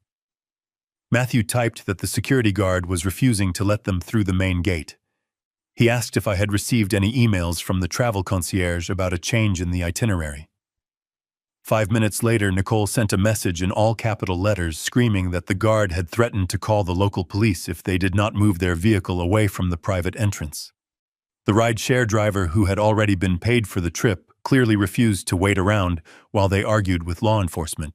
The next text from Matthew confirmed my theory. He wrote that the driver had dumped their luggage on the public sidewalk right next to the busy highway and driven away. They were completely alone, standing in the dark with thousands of dollars worth of useless designer clothing. I closed the text messages and went back to the visual voicemail. The final audio recording was left at 4 in the morning. I pressed play and leaned against the granite counter to listen to the grand finale. The sound of cars rushing past on the highway was incredibly loud. The ocean waves were crashing violently against the distant shoreline. Matthew was openly sobbing into the phone. It was a pathetic, wet sound, completely devoid of any dignity. He cried that they had managed to walk their heavy bags down the street to the pedestrian entrance of the estate. He said they had stood in the dark and typed their unique entry code into the front door smart lock over and over again. He described the small red light blinking back at him, denying them access. But the worst part, the detail that finally broke his spirit, was what he saw when he looked through the massive glass windows of the living room. Through his tears, Matthew told me that all the lights inside the house were on. He said there were people inside. He saw a family sitting on the plush white sofas drinking wine and laughing. He told me he knocked on the glass, but the people just stared at him, like he was a dangerous lunatic. The new tenants, the people who had rented the property at a steep discount, after I completely voided his reservation, were enjoying the exact vacation he had stolen my money to experience. He realized in that agonizing moment that the house did not belong to him. The reservation was entirely gone. The travel agent did not exist to help them. He begged me to answer the phone. He pleaded with me to wire money to his checking account so they could just book a cheap motel room down the road. He swore he would pay me back every single penny. He promised to explain everything if I just saved them from spending the night on the side of the road. Nicole was crying loudly in the background, her manicured facade completely destroyed by the brutal reality of the cold night air. The voicemail cut off abruptly, likely because the battery on his expensive smartphone had finally died. I stood in my quiet kitchen holding the silent phone in my hand. The house was peaceful. The coffee in my mug was perfectly warm. I had given them every single thing they had ever asked for their entire lives. I had built a fortress of financial security around them, so they would never have to experience the harsh consequences of the real world. They had taken that fortress completely for granted and tried to lock me outside of it. Now they were the ones locked out. They were sitting on the dirty concrete curb 2,000 miles away from the home I owned, shivering in the coastal wind, completely stripped of their stolen wealth and their unearned arrogance. They had arrived in California as predators looking to enjoy the spoils of their grand heist. They were currently sitting in the dark as absolute beggars. The stranded reality had finally set in. I did not feel a single ounce of pity for them. I felt only the deep, profound satisfaction of a perfectly executed structural adjustment. The foundation of their lies was completely gone. Now it was time to drop the final legal hammer and sweep away the wreckage. I stood in the center of my quiet kitchen, finishing the last few drops of my morning coffee. Right on cue, the bright screen of my cell phone illuminated the granite countertop. It was the 76th call. The device vibrated silently against the smooth stone, drumming a frantic and desperate rhythm. I watched the caller identification flash my son's name in bold black letters. For 38 years, answering that call meant stepping directly into a storm of his making. It meant I had to be ready with a checkbook and a sympathetic ear to shield him from the harsh consequences of his own reckless actions. But not today. Today, answering the phone meant dropping the final hammer. I set my ceramic mug gently in the stainless steel sink.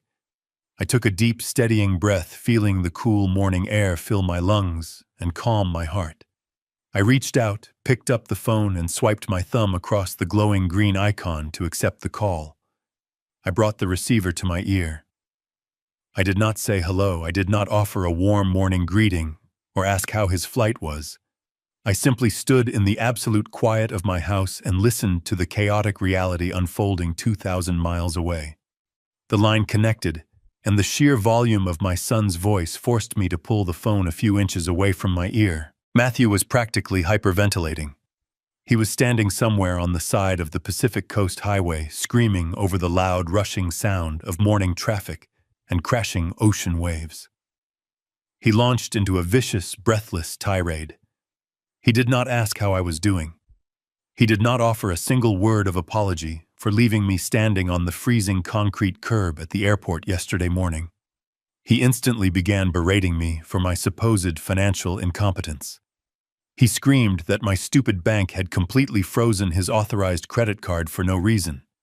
He yelled that he had spent the entire night sitting on a dirty concrete sidewalk, wrapped in a thin jacket, because the luxury rental agency had inexplicably canceled their reservation and firmly locked them out of the estate. He blamed me for the entire disaster. He demanded that I immediately call American Express, scream at their corporate customer service department, and force them to unlock the account right this second. He then demanded that I wire $5,000 directly into his personal checking account within the next 10 minutes so he could book a luxury hotel room in Santa Monica and salvage the first day of his precious vacation. I could hear Nicole crying in the background. Her voice was shrill, demanding, and filled with venom. She was telling him to make me pay for the physical trauma she had endured by sleeping outside in the cold air. They were completely blinded by their own towering arrogance. Even while standing in the absolute wreckage of their stolen lifestyle, they still viewed me as nothing more than an obedient servant whose only purpose in life was to fix their problems and fund their luxury. They truly believed that the frozen accounts, the canceled reservation, and the missing flights were just a massive series of unfortunate clerical errors. They thought the universe was just having a bad day, and that I was the only one who could correct it. I let him scream. I let him empty his lungs and exhaust his entire vocabulary of insults and demands. I stood perfectly still in my warm kitchen, bathed in the soft morning sunlight, and listened to the frantic unraveling of a man who had never once faced a real consequence in his entire adult life. I listened to his voice crack with genuine fear as he described the security guard threatening to call the police on them. Finally, after 2 full minutes of uninterrupted shouting, Matthew ran completely out of breath. He stopped screaming and demanded to know if I was listening to him. He practically ordered me to confirm that I was already logging into my bank account to send the emergency wire transfer. The silence stretched over the phone line, thick and incredibly heavy. I did not raise my voice to match his panic. I did not match his chaotic energy or hurl insults back at him. I spoke with the quiet, devastating precision of a judge delivering a final, unalterable verdict. I told him I was not calling the bank. I told him I was not wiring him a single dime. I told him there was absolutely no clerical error at the credit card company or the rental agency. I took a slow, deliberate breath and delivered the exact cold truth. I told him that since I was not invited on the vacation, I simply decided I was not going to pay for it. The silence that followed my words was absolute and deeply profound. I could actually hear the sound of the ocean wind whipping across the receiver on his end. Matthew stopped breathing. The arrogant demands completely evaporated in a single second, replaced by a sudden, terrifying realization.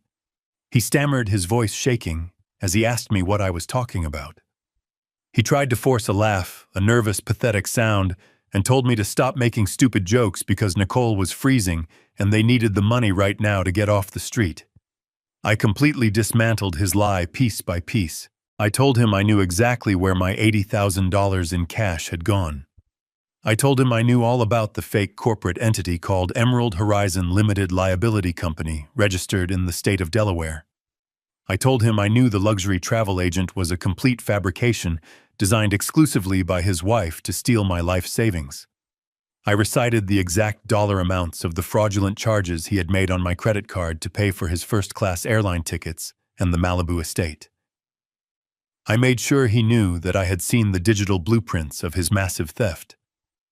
I told him I had personally called the luxury rental agency yesterday afternoon and voided his reservation, deliberately absorbing the massive $28,000 cancellation penalty just to ensure he would be locked out on the street when he arrived. I told him I had personally logged into the airline portal and canceled his return flight to Chicago, leaving him entirely stranded on the West Coast with no way home. I laid out the entire architectural blueprint of his betrayal and my subsequent demolition. I made sure he understood with absolute crystal clarity that I was the sole architect of his current misery, and that every ounce of suffering he was experiencing was intentionally designed by me. Matthew panicked completely. He immediately tried to gaslight me, a manipulative tactic he had successfully used to get out of trouble since he was a teenager. He started talking incredibly fast, changing his tone from demanding to desperately pleading. He claimed I was entirely misunderstanding the situation. He swore on his life that the offshore company was just a legitimate tax strategy Nicole was using to protect the vacation funds from corporate fees. He lied through his teeth, claiming they were actually planning to surprise me by flying me out to join them at the beach house next week. It was pathetic and nauseating to listen to. I was listening to a grown man desperately trying to rebuild a burning house with invisible bricks. I cut him off sharply. I told him I did not want to hear another word of his fabricated nonsense. I told him the financial audit was already complete and the evidence was irrefutable. I told him he was a thief, a liar, and a complete failure of a man. I informed him that the credit card he had been using to secretly pay his own mortgage for the past 4 years was permanently destroyed, and that I had permanently frozen my entire financial portfolio to lock him out forever. I told him he was entirely on his own in the world now, and that my role as his personal bank was officially terminated. He started to cry again, begging me not to leave them stranded on the highway. He pleaded for just enough money to buy 2 cheap economy plane tickets back to Chicago. I told him he had $65,000 of my stolen cash sitting in his wife's fake corporate account, and that he should probably figure out how to access it before it got dark again. I did not wait for his response. I did not listen to his final pathetic begs for mercy. I pulled the phone away from my ear and pressed the red button to permanently disconnect the call. The The phone sat silently on the granite counter for exactly 15 seconds. I watched the black screen knowing the silence was only a temporary vacuum. A predator backed into a corner does not simply surrender. It lashes out with everything it has left. Right on cue, the phone vibrated violently, the screen flashing with my son's name once more. I let it ring 3 times, savoring the absolute control I held over his anxiety. On the 4th ring, I picked it up and swiped the green icon. I did not say a single word. I just stood in the sunlit kitchen and listened. The frantic weeping boy from a few moments ago had entirely vanished. The mask of the panicked victim was completely gone, replaced by the vicious, snarling reality of the man I had raised. Matthew was no longer begging for economy plane tickets or motel money. He was breathing heavily, his voice completely devoid of tears. It was cold, hard, and dripping with absolute malice. He told me I had made a massive mistake. He did not attempt to apologize for stealing the $80,000. He did not express a single ounce of remorse for manipulating me, lying to my face, or leaving me stranded at the airport terminal. In his twisted mind, he was the injured party. He actually believed he was entirely entitled to my money simply because he existed. He told me that I was a bitter, selfish old man who had hoarded wealth his entire life while forcing his own son to beg for scraps. He screamed that he deserved that luxury vacation, and he deserved the money hidden in the offshore account because I had never supported his brilliant business dreams properly. The sheer delusion of his argument was breathtaking. He had lived rent-free in my property for 4 years and funded his daily lifestyle with my credit card, yet he viewed himself as a struggling martyr. He told me I had crossed an unforgivable line by canceling the reservation and ruining his marriage retreat. Then he deployed his ultimate weapon. He dropped his voice to a low, threatening whisper. He told me that he was not going to sit on the sidewalk and accept this defeat. He said he was going to walk to a public library, use a free computer, and file a formal emergency report with Adult Protective Services in Chicago. He laid out his sinister plan with chilling precision. He told me he was going to tell the state investigators that his 70-year-old father was suffering from a rapid and severe onset of dementia. He was going to claim that I was hallucinating about stolen money, acting out with extreme financial paranoia, and actively destroying my own estate in a sudden state of cognitive decline. He said my actions today, freezing my own bank accounts and canceling expensive trips for absolutely no reason, would be the perfect documented proof of my mental instability. He told me he would demand a judge grant him immediate emergency medical and financial power of attorney to protect me from myself. Nicole's voice echoed sharply in the background, no longer crying, but viciously agreeing with his horrific plan. She yelled that they would find a way to fly back to Chicago, march straight into the courthouse, and have me legally declared incompetent. Matthew picked up the thread, his voice dripping with cruel satisfaction. He promised me that once he had the legal power of attorney, he would completely undo every single security freeze I had initiated. He would reclaim the bank accounts, unlock the high-limit credit cards, and transfer the deed to my house directly into his own name. And then he delivered the final, unforgivable blow.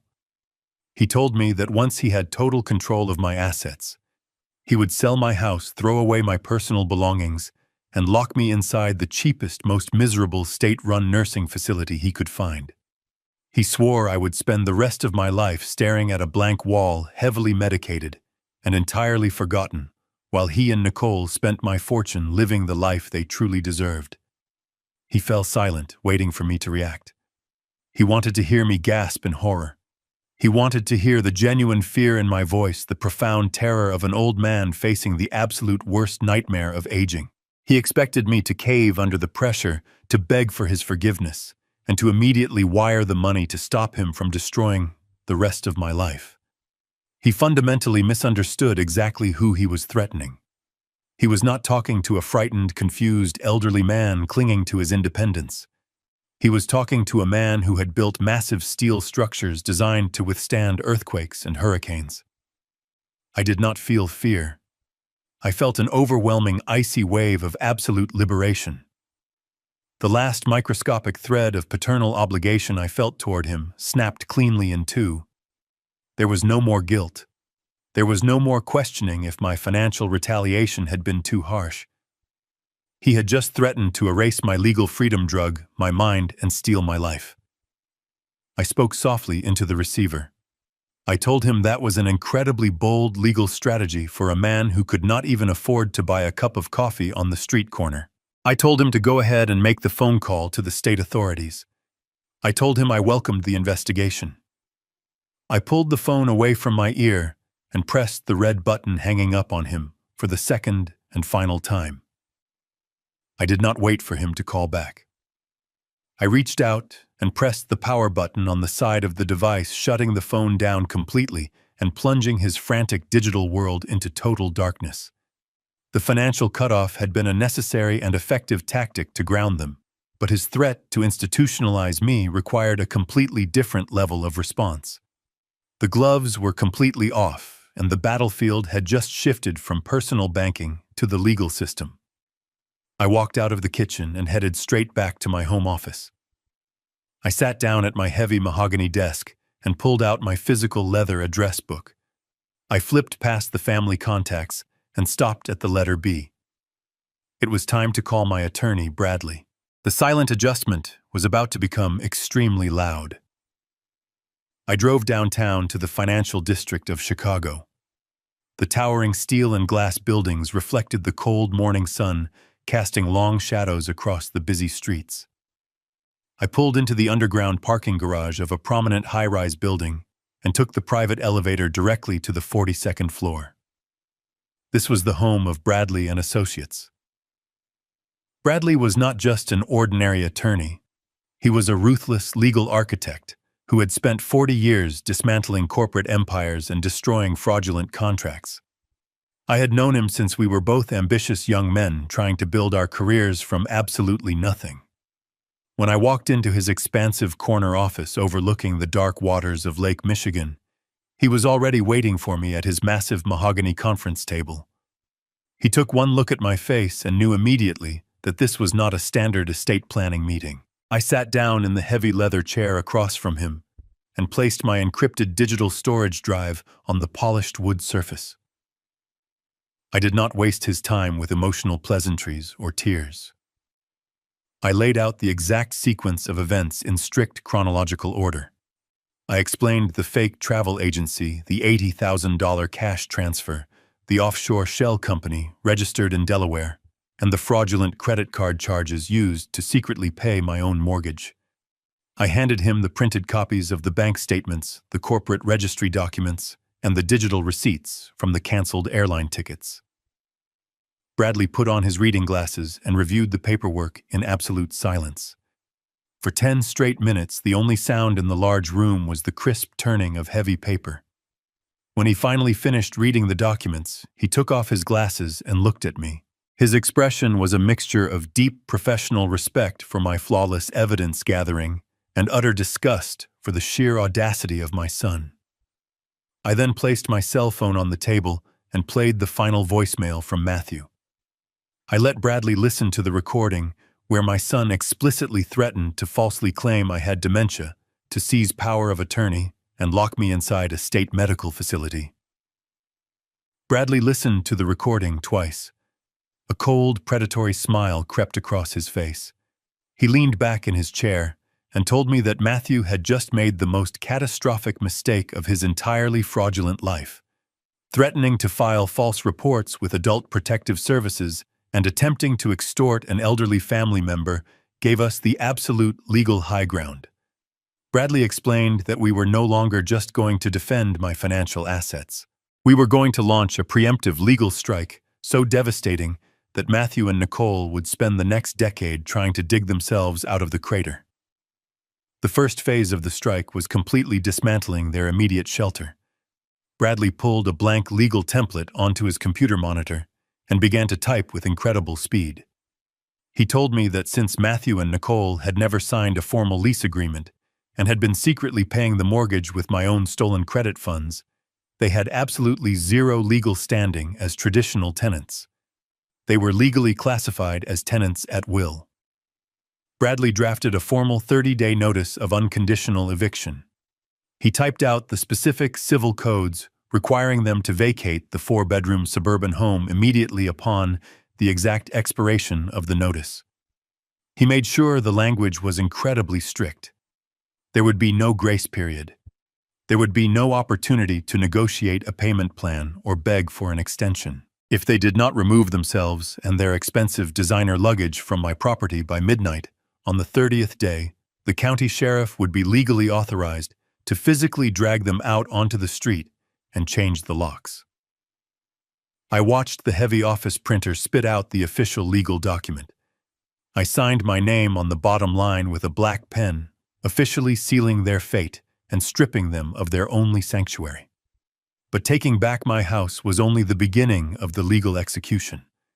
I wanted my $80,000 back, and I wanted them publicly exposed for their massive theft. Bradley opened a new document and began drafting an aggressive civil lawsuit. He did not just sue them for a simple breach of contract. He specifically categorized the theft of the vacation funds as deliberate wire fraud and civil conspiracy. Because Nicole had used a digital communication network to solicit funds for a fake travel agency across state lines, it escalated the severity of the crime entirely. Bradley explained the mechanics of the trap. He said we were going to pierce the corporate veil of her Delaware shell company. By filing the lawsuit immediately, we could legally freeze the remaining $65,000 sitting in that offshore account, preventing her from withdrawing a single penny to survive their current crisis. The civil lawsuit also demanded full financial restitution for the $47,000 in fraudulent credit card charges they had racked up in my name. Furthermore, Bradley added extensive punitive damages for the severe emotional distress caused by their extortion attempts and their threats to illegally institutionalize me. The total amount demanded in the lawsuit completely eclipsed the money they had stolen, guaranteeing they would be trapped in a mountain of insurmountable debt. Bradley printed the massive stack of legal filings. The thick papers were bound in heavy blue folders bearing the official seal of his law firm. It was a masterpiece of legal destruction. Every single lie they had told was countered with a binding legal consequence. Bradley picked up his desk phone and called his most aggressive private process server into the office. A tall, heavily built man walked into the room a few minutes later. Bradley handed the man the thick blue folders containing the eviction notice and the civil lawsuit. He gave the server highly specific and incredibly strict instructions.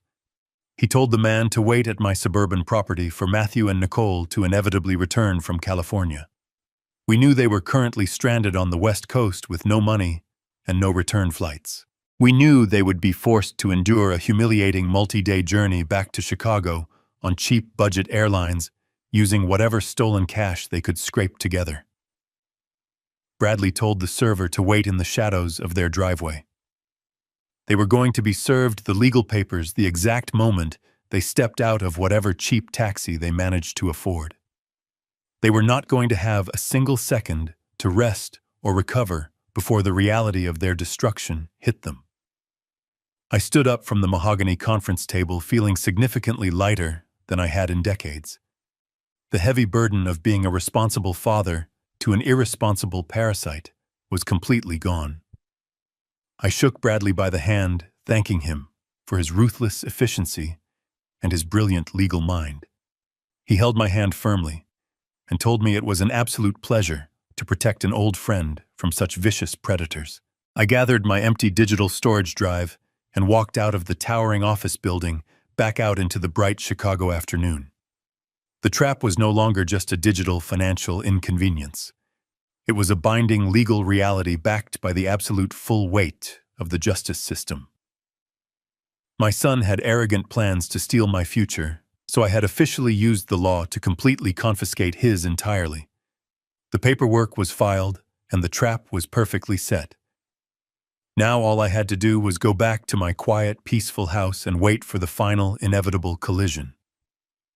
I did not need to guess how my son and his wife survived the agonizing 3 days following our final phone call. The digital footprint they left behind told the entire pathetic story with absolute clarity. After I hung up the phone, and my attorney Bradley filed the aggressive civil lawsuits, the legal freeze on Nicole and her offshore shell company took approximately 24 hours to fully execute. In that narrow window of time, absolute panic must have set in.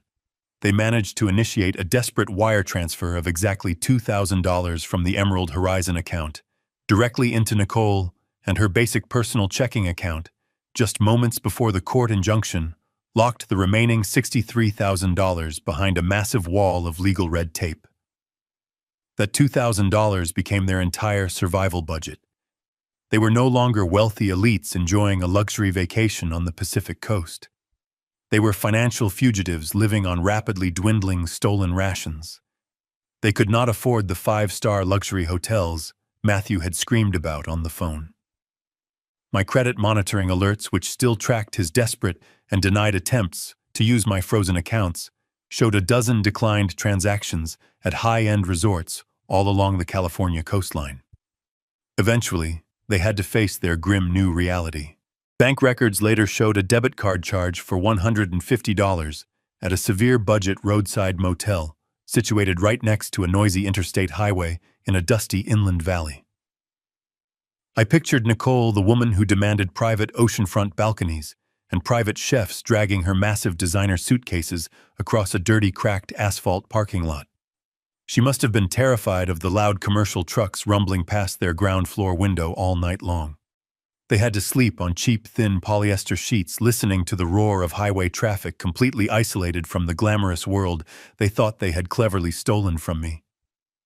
Booking a return trip to Chicago was their next massive financial hurdle, because I had canceled their fully refundable first-class tickets and reclaimed my $12,000 they had to purchase last-minute fares out of their own meager pockets.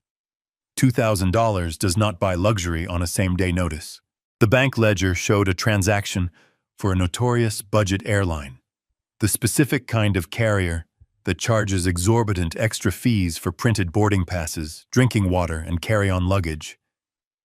They had to wait 2 full days in that miserable roadside motel just to secure seats on a late-night red-eye flight. I imagined Matthew, a man who threw violent tantrums if his premium lounge champagne was not perfectly chilled, being forced to cram his long legs into a tiny middle seat near the rear lavatory. I imagined Nicole sitting next to him, her immaculate blonde blowout, ruined by days of cheap motel shampoo, surrounded by crying infants and the smell of stale cabin air. Every single second of that 4-hour flight back to the Midwest must have been an absolute psychological torment for 2 people utterly obsessed with their public image. They landed at O'Hare International Airport on a bleak, rainy Thursday morning. This was the exact same airport where they had so confidently abandoned me just 3 days prior. The poetic justice of their arrival was magnificent to contemplate. There was no luxury black car waiting for them at the curb to whisk them away. There was no premium chauffeur holding a digital sign with their names.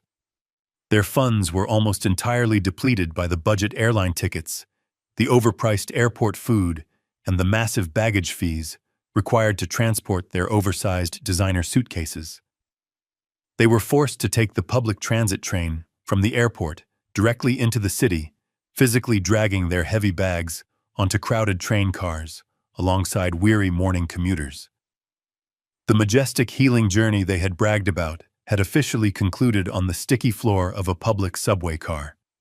From the city transit hub, they had to hail a standard yellow taxicab for the final 20-mile journey out to the quiet suburban neighborhood where their house was located. It was the house that I legally owned, and the house that I dutifully paid the property taxes on every single year. They pulled up to the concrete driveway just as the cold morning rain began to fall heavily from the dark gray sky. They paid the cab driver the very last of their cash, pulled their heavy luggage out of the trunk, and stood on the wet pavement as the taxi drove away. They probably looked at the beautiful 4-bedroom home with a massive sense of overwhelming relief. They genuinely believed that despite the horrific nightmare of the past 3 days, they had at least returned to their safe sanctuary.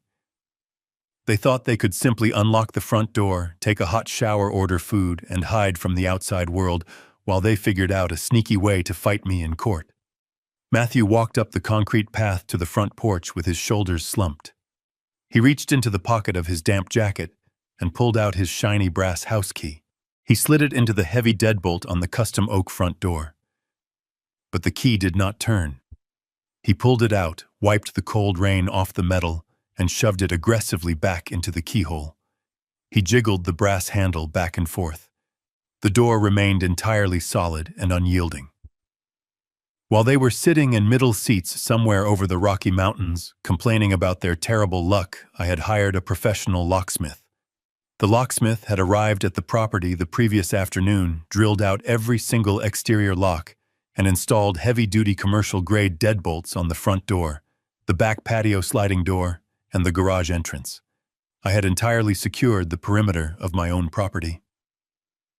Nicole marched up the wooden steps behind him, shouting over the loud sound of the pouring rain, demanding to know why he was taking so long to open the door and let her out of the cold. Matthew turned around slowly, his face completely pale and utterly defeated. He told her the lock was different. He told her the key was absolutely useless. Nicole dropped her expensive leather handbag right onto the wet porch. She rushed forward and began pounding her bare fists against the solid oak wood. She screamed my name into the rain, completely losing whatever fragile grip she still had on her carefully constructed sanity. They ran around to the back of the house, sloshing through the wet, muddy grass, desperately pulling on the patio doors and checking the basement windows to find a way inside. Everything was completely sealed. The fortress they had taken for granted, the home they had secretly forced me to pay for, while they lived like royalty, was permanently closed to them. They were entirely locked out in the freezing rain, completely cut off from the warmth and comfort they believed was their absolute birthright. Their humiliating return was now completely finalized. I sat in my favorite armchair in the living room, listening to the steady, heavy rhythm of the afternoon rain beating against the large glass window panes. Bradley was sitting perfectly upright on the leather sofa across from me, casually sipping a cup of dark roast coffee. We had been waiting in my home for nearly 2 hours. The private process server we hired had called my cell phone earlier that afternoon to confirm the first phase of the operation was complete. He had successfully ambushed my son and his wife in the driveway of their suburban house, handing them the initial stack of legal documents the exact moment they stepped out of their miserable taxicab. We knew exactly what would happen next. Matthew was not the type of man to retreat into his house, read a binding legal document, and quietly reflect on his massive, catastrophic mistakes. He was a creature of pure, unchecked entitlement and explosive ego. He would immediately redirect his overwhelming panic into blinding rage. He would ignore the exhaustion of his miserable 3-day journey and drive straight to my front door, expecting to bully his elderly father into submission, just as he had done 1,000 times before. The heavy, peaceful silence of my living room was suddenly shattered by the aggressive screech of tires violently sliding to a halt on the wet asphalt outside my window. I did not flinch. Bradley slowly and deliberately placed his ceramic coffee mug down on the wooden coaster. Heavy, chaotic footsteps hammered rapidly up the concrete walkway leading to my front porch. Then came the violent pounding. It was not a normal, respectful knock. It was the desperate, aggressive hammering of a panicked man who still falsely believed the world owed him an immediate answer.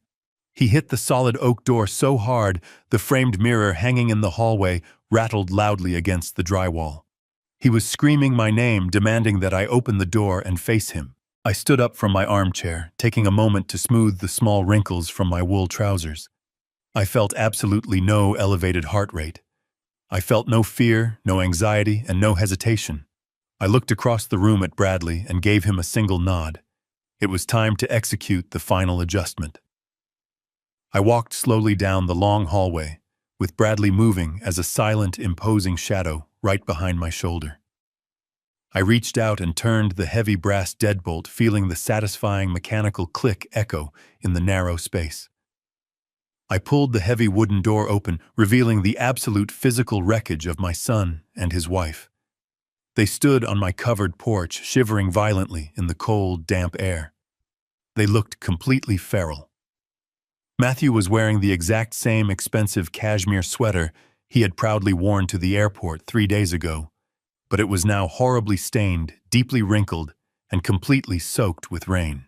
His face was pale, unshaven, and contorted with a vicious mixture of physical exhaustion and blind fury. Nicole stood slightly behind his shoulder, clutching her arms tightly across her chest to preserve whatever warmth she had left. Her usually immaculate blonde hair was matted and stuck to the sides of her face. They looked like two desperate people who had just survived a brutal shipwreck. The moment the door swung open, Matthew lunged forward, raising his voice to scream right into my face. He opened his mouth wide, prepared to hurl another barrage of insults, empty threats, and arrogant demands. But the vicious words died instantly in his throat when he saw the tall, ruthless figure of my corporate attorney step smoothly out from the shadows of the hallway and stand directly beside me. Bradley did not look like a man you could easily bully or manipulate. He wore a perfectly tailored charcoal suit and an expression of complete professional disdain. The sudden, unexpected introduction of a massive legal authority figure acted like a bucket of freezing ice water poured directly over my son. His mouth snapped shut immediately. He took a small, involuntary step backward, his eyes darting frantically between me and the lawyer. He realized in that specific split second that this was no longer a simple family argument he could yell his way out of. This was a formal legal execution, and he was completely unarmed. Bradley did not waste any time with polite introductions or pleasantries. He stepped forward holding a thick blue leather folder. He spoke with a cold, clinical precision that easily cut through the loud sound of the falling rain. He addressed Matthew and Nicole strictly by their full legal names. He stated clearly that he was my formally retained legal counsel, and that any further communication regarding my estate, my personal finances, or my physical well-being would be routed exclusively through his corporate office. He pulled the first thick stack of papers from his folder. He informed them that the documents they had received in their driveway earlier were not empty threats or negotiation tactics. He pointed to the bold text on the top page and clinically explained the exact mechanics of the 30-day eviction notice. He told them they were legally classified as tenants at will since they had never signed a formal lease and had been secretly paying the mortgage with stolen credit funds. He stated that their right to occupy the suburban property had been officially and permanently revoked by the court. He explained that they had exactly 30 days to remove their personal belongings and designer furniture from the premises. He warned them with absolute severity that any attempt to intentionally damage the property strip, the fixtures, or refuse to vacate the premises would result in immediate criminal trespassing charges and a forceful physical removal by the armed county sheriff. Matthew stared at the paperwork trembling in his hands, in absolute disbelief. He stammered pathetically, trying to argue that he had paid the mortgage for 4 years and had somehow built equity in the home. Bradley shut his ridiculous argument down instantly. Bradley explained that paying a mortgage using stolen funds from a fraudulently utilized credit card belonging to the actual property owner did not generate legal equity. It simply generated a massive criminal record. Bradley then pulled out the second heavy stack of papers. He handed Matthew the formal civil lawsuit for federal wire fraud and civil conspiracy. He clinically detailed exactly how his investigative team had completely pierced the corporate veil of the Emerald Horizon Shell Company located in Delaware. He turned his attention to Nicole, whose eyes were now incredibly wide with absolute terror. He informed her that the remaining $63,000 of stolen cash sitting in her secret offshore account was officially frozen by a federal judge. She could not access a single penny of it to pay for a defense lawyer, a security deposit on a new apartment, or even a warm meal. Bradley told them the comprehensive lawsuit demanded full financial restitution for the stolen cash, the completely fraudulent credit card charges, and massive punitive damages for their deliberate attempt to extort me with false claims of medical dementia. He made it crystal clear that they were entirely trapped in a legal cage of their own making. The financial safety net they had stolen was completely vaporized and replaced by an insurmountable mountain of catastrophic legal debt. Matthew looked down at the thick stack of legal documents, shaking violently in his cold hands. The sheer crushing weight of his profound consequences was finally squeezing the towering arrogance right out of his body. He looked up at me, his eyes rapidly welling with pathetic, desperate tears. He dropped the aggressive, tough guy act completely and reverted back to the helpless, begging child he had always been. He begged me to call off the lawyers and drop the lawsuits. He pleaded with me, telling me that they had absolutely no money left and nowhere else to go. He swore on his life that if I just let them stay in the comfortable suburban house, he would find a real job and pay me back every single dollar over the next 10 years. He told me I could not just throw my own flesh and blood out onto the cold street. I looked directly into his crying eyes and felt absolutely nothing. The deep well of my paternal sympathy had run completely dry. I spoke softly, but my voice carried absolute heavy finality. I told him he was completely wrong. I told him he was no longer my flesh and blood. He was just a convicted thief standing on my porch. I told him I did not want him to pay me back over the next 10 years because I never wanted to see his face or hear his whining voice ever again. And then I delivered the final devastating blow. I told him that he should not bother trying to beg for his old, comfortable bedroom back because the suburban house was no longer available to him. I explained that I was not just evicting them to teach them a temporary lesson about respect. I told them I had already signed an ironclad listing agreement with a ruthless commercial real estate broker. The beautiful house they had lived in for 4 years, the sanctuary they believed they would eventually inherit, was currently being aggressively sold on the open market to the highest cash bidder. Matthew gasped, stepping forward to protest, but I raised my hand to silence him. I told him I did not even need the massive amount of money from the sale. I explained that I had drafted an irrevocable legal contract with Bradley, stating that every single penny of the massive proceeds from the sale of that property would be donated directly to a local charity that builds affordable housing for struggling single mothers. I made sure he understood the absolute gravity of my ultimate decision. I was taking the multi-million-dollar asset he fully believed was his guaranteed inheritance, and I was giving it entirely away to complete strangers who actually understood the value of hard work and sacrifice. I was doing it specifically to ensure that he would never see a single dime of my wealth ever again. The massive revelation hit them both like a violent physical shockwave. Nicole let out a quiet, sharp gasp and covered her mouth with her trembling hand, realizing her entire future as a wealthy, privileged suburban housewife had just evaporated completely into thin air. Matthew dropped to his knees right on the wet wooden floorboards of my porch. He let the thick blue legal documents slip from his fingers and scatter across the rain-filled puddles at his feet. He did not scream or threaten to call the state authorities anymore. The fight was completely drained out of his body. He was nothing but a hollow, broken shell of a man finally realizing that his own monumental greed had absolutely destroyed his entire universe. He tried to reach out and grab the bottom edge of my wool trousers, desperately begging me to reverse the sale and save his life. I took a deliberate, careful step backward, removing myself entirely from his pathetic grasp. I looked down at him one last time. I told him to pick up his legal papers and get off my private property before Bradley called the police and had him arrested and physically dragged away for trespassing. I did not wait for him to stand up. I did not offer a single word of fatherly comfort or closure. I simply reached out, grabbed the heavy brass handle, and pulled the solid oak door firmly shut. I turned the deadbolt with a loud click, locking them outside in the freezing rain forever. I stood in the entryway with my hand resting flat against the cool, polished wood of the front door.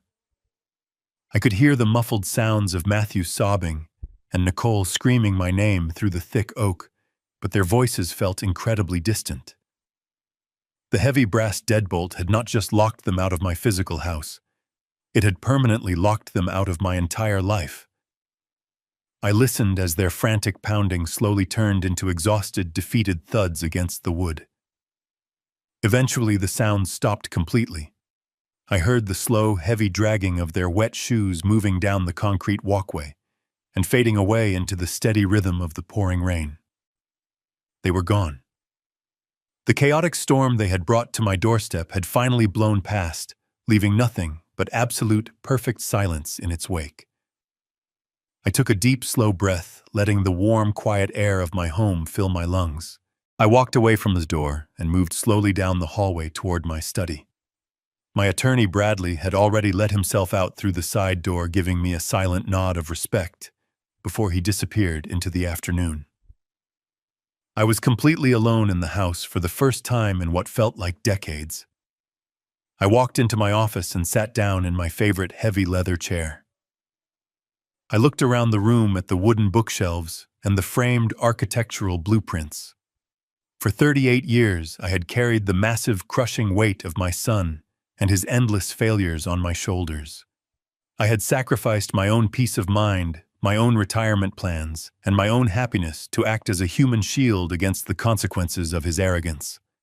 I had foolishly believed that if I just gave him enough money and enough second chances, he would eventually learn how to be a good man. Sitting in the quiet glow of the desk lamp, I finally realized the absolute futility of that belief. The heavy burden completely lifted from my chest, evaporating into the air. I felt physically lighter. Society conditions us to believe that blood ties are an unbreakable absolute.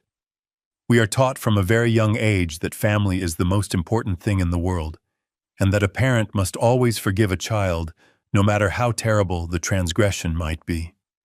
But I have learned the hard way that shared genetics do not automatically guarantee genuine loyalty or basic human respect. Blood simply dictates who you are related to by biological accident. True family is built on a foundation of mutual trust, gratitude, and reciprocal care. Matthew and Nicole had used the concept of family as a weapon to manipulate my love and drain my resources. They viewed my fatherly devotion not as a gift, but as a massive weakness waiting to be exploited. I loved the little boy I had raised 40 years ago, but that innocent boy no longer existed. He had been entirely consumed by a greedy, entitled stranger. I grieved for the son I had lost, but I refused to let that grief destroy the rest of my own life. I had finally learned that protecting your own dignity is far more important than protecting a toxic family member. I reached across the mahogany desk and opened my laptop computer. The screen flared to life, illuminating the dark wood surface. I was not going to spend my 70th year on Earth sitting in a quiet house dwelling on the wreckage of the past. I had $80,000 safely returned to my bank account, and absolutely nobody left to spend it on but myself. I opened an internet browser and navigated away from the luxury beachfront rentals in California. I searched for something entirely different. I found a small, rustic wooden cabin nestled deep in the pristine wilderness of Montana, sitting right on the edge of a crystal-clear trout stream. There were no private chefs and no VIP vineyard tours. There was just the quiet majesty of the mountains, the cold rush of the river, and the absolute peace of total isolation. I booked the cabin for an entire month, paying for it in full, with my own hard-earned money. I closed the laptop and leaned back in my chair, listening to the rain gently tapping against the window pane. The ultimate adjustment was officially complete. I had faced the absolute worst betrayal imaginable, and I had survived it by relying on the cold, hard truth. The universe had been set right. The thieves were cast out into the cold, and the architect remained safely inside the fortress he had built. My name is George Bennett, and my life is finally my own. The greatest lesson I learned from this entire ordeal is that true family is never defined simply by biology or shared history.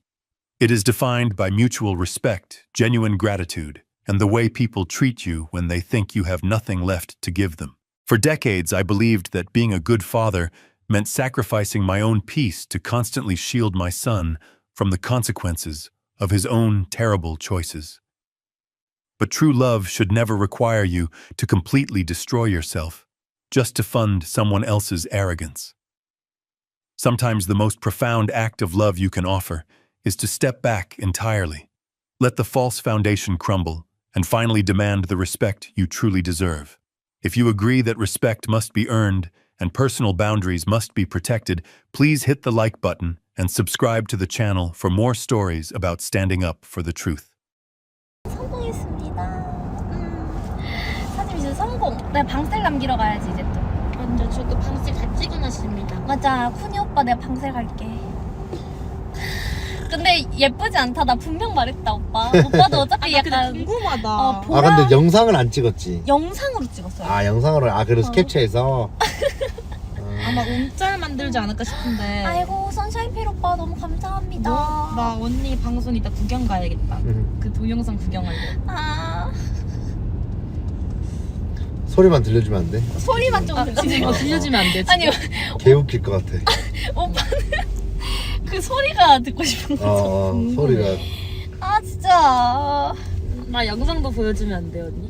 너무 영상? 궁금해. 선배님들한테 소리만 들려줘. 나 영상 보면 안 돼? 한번 보자. 일단 13분짜리 영상이 좋아. 언제부터 찍은 거예요 그거를? 나 단양이 할 때부터 테이프 감을 때부터. 아 이미 틀어놓고 산 거구나.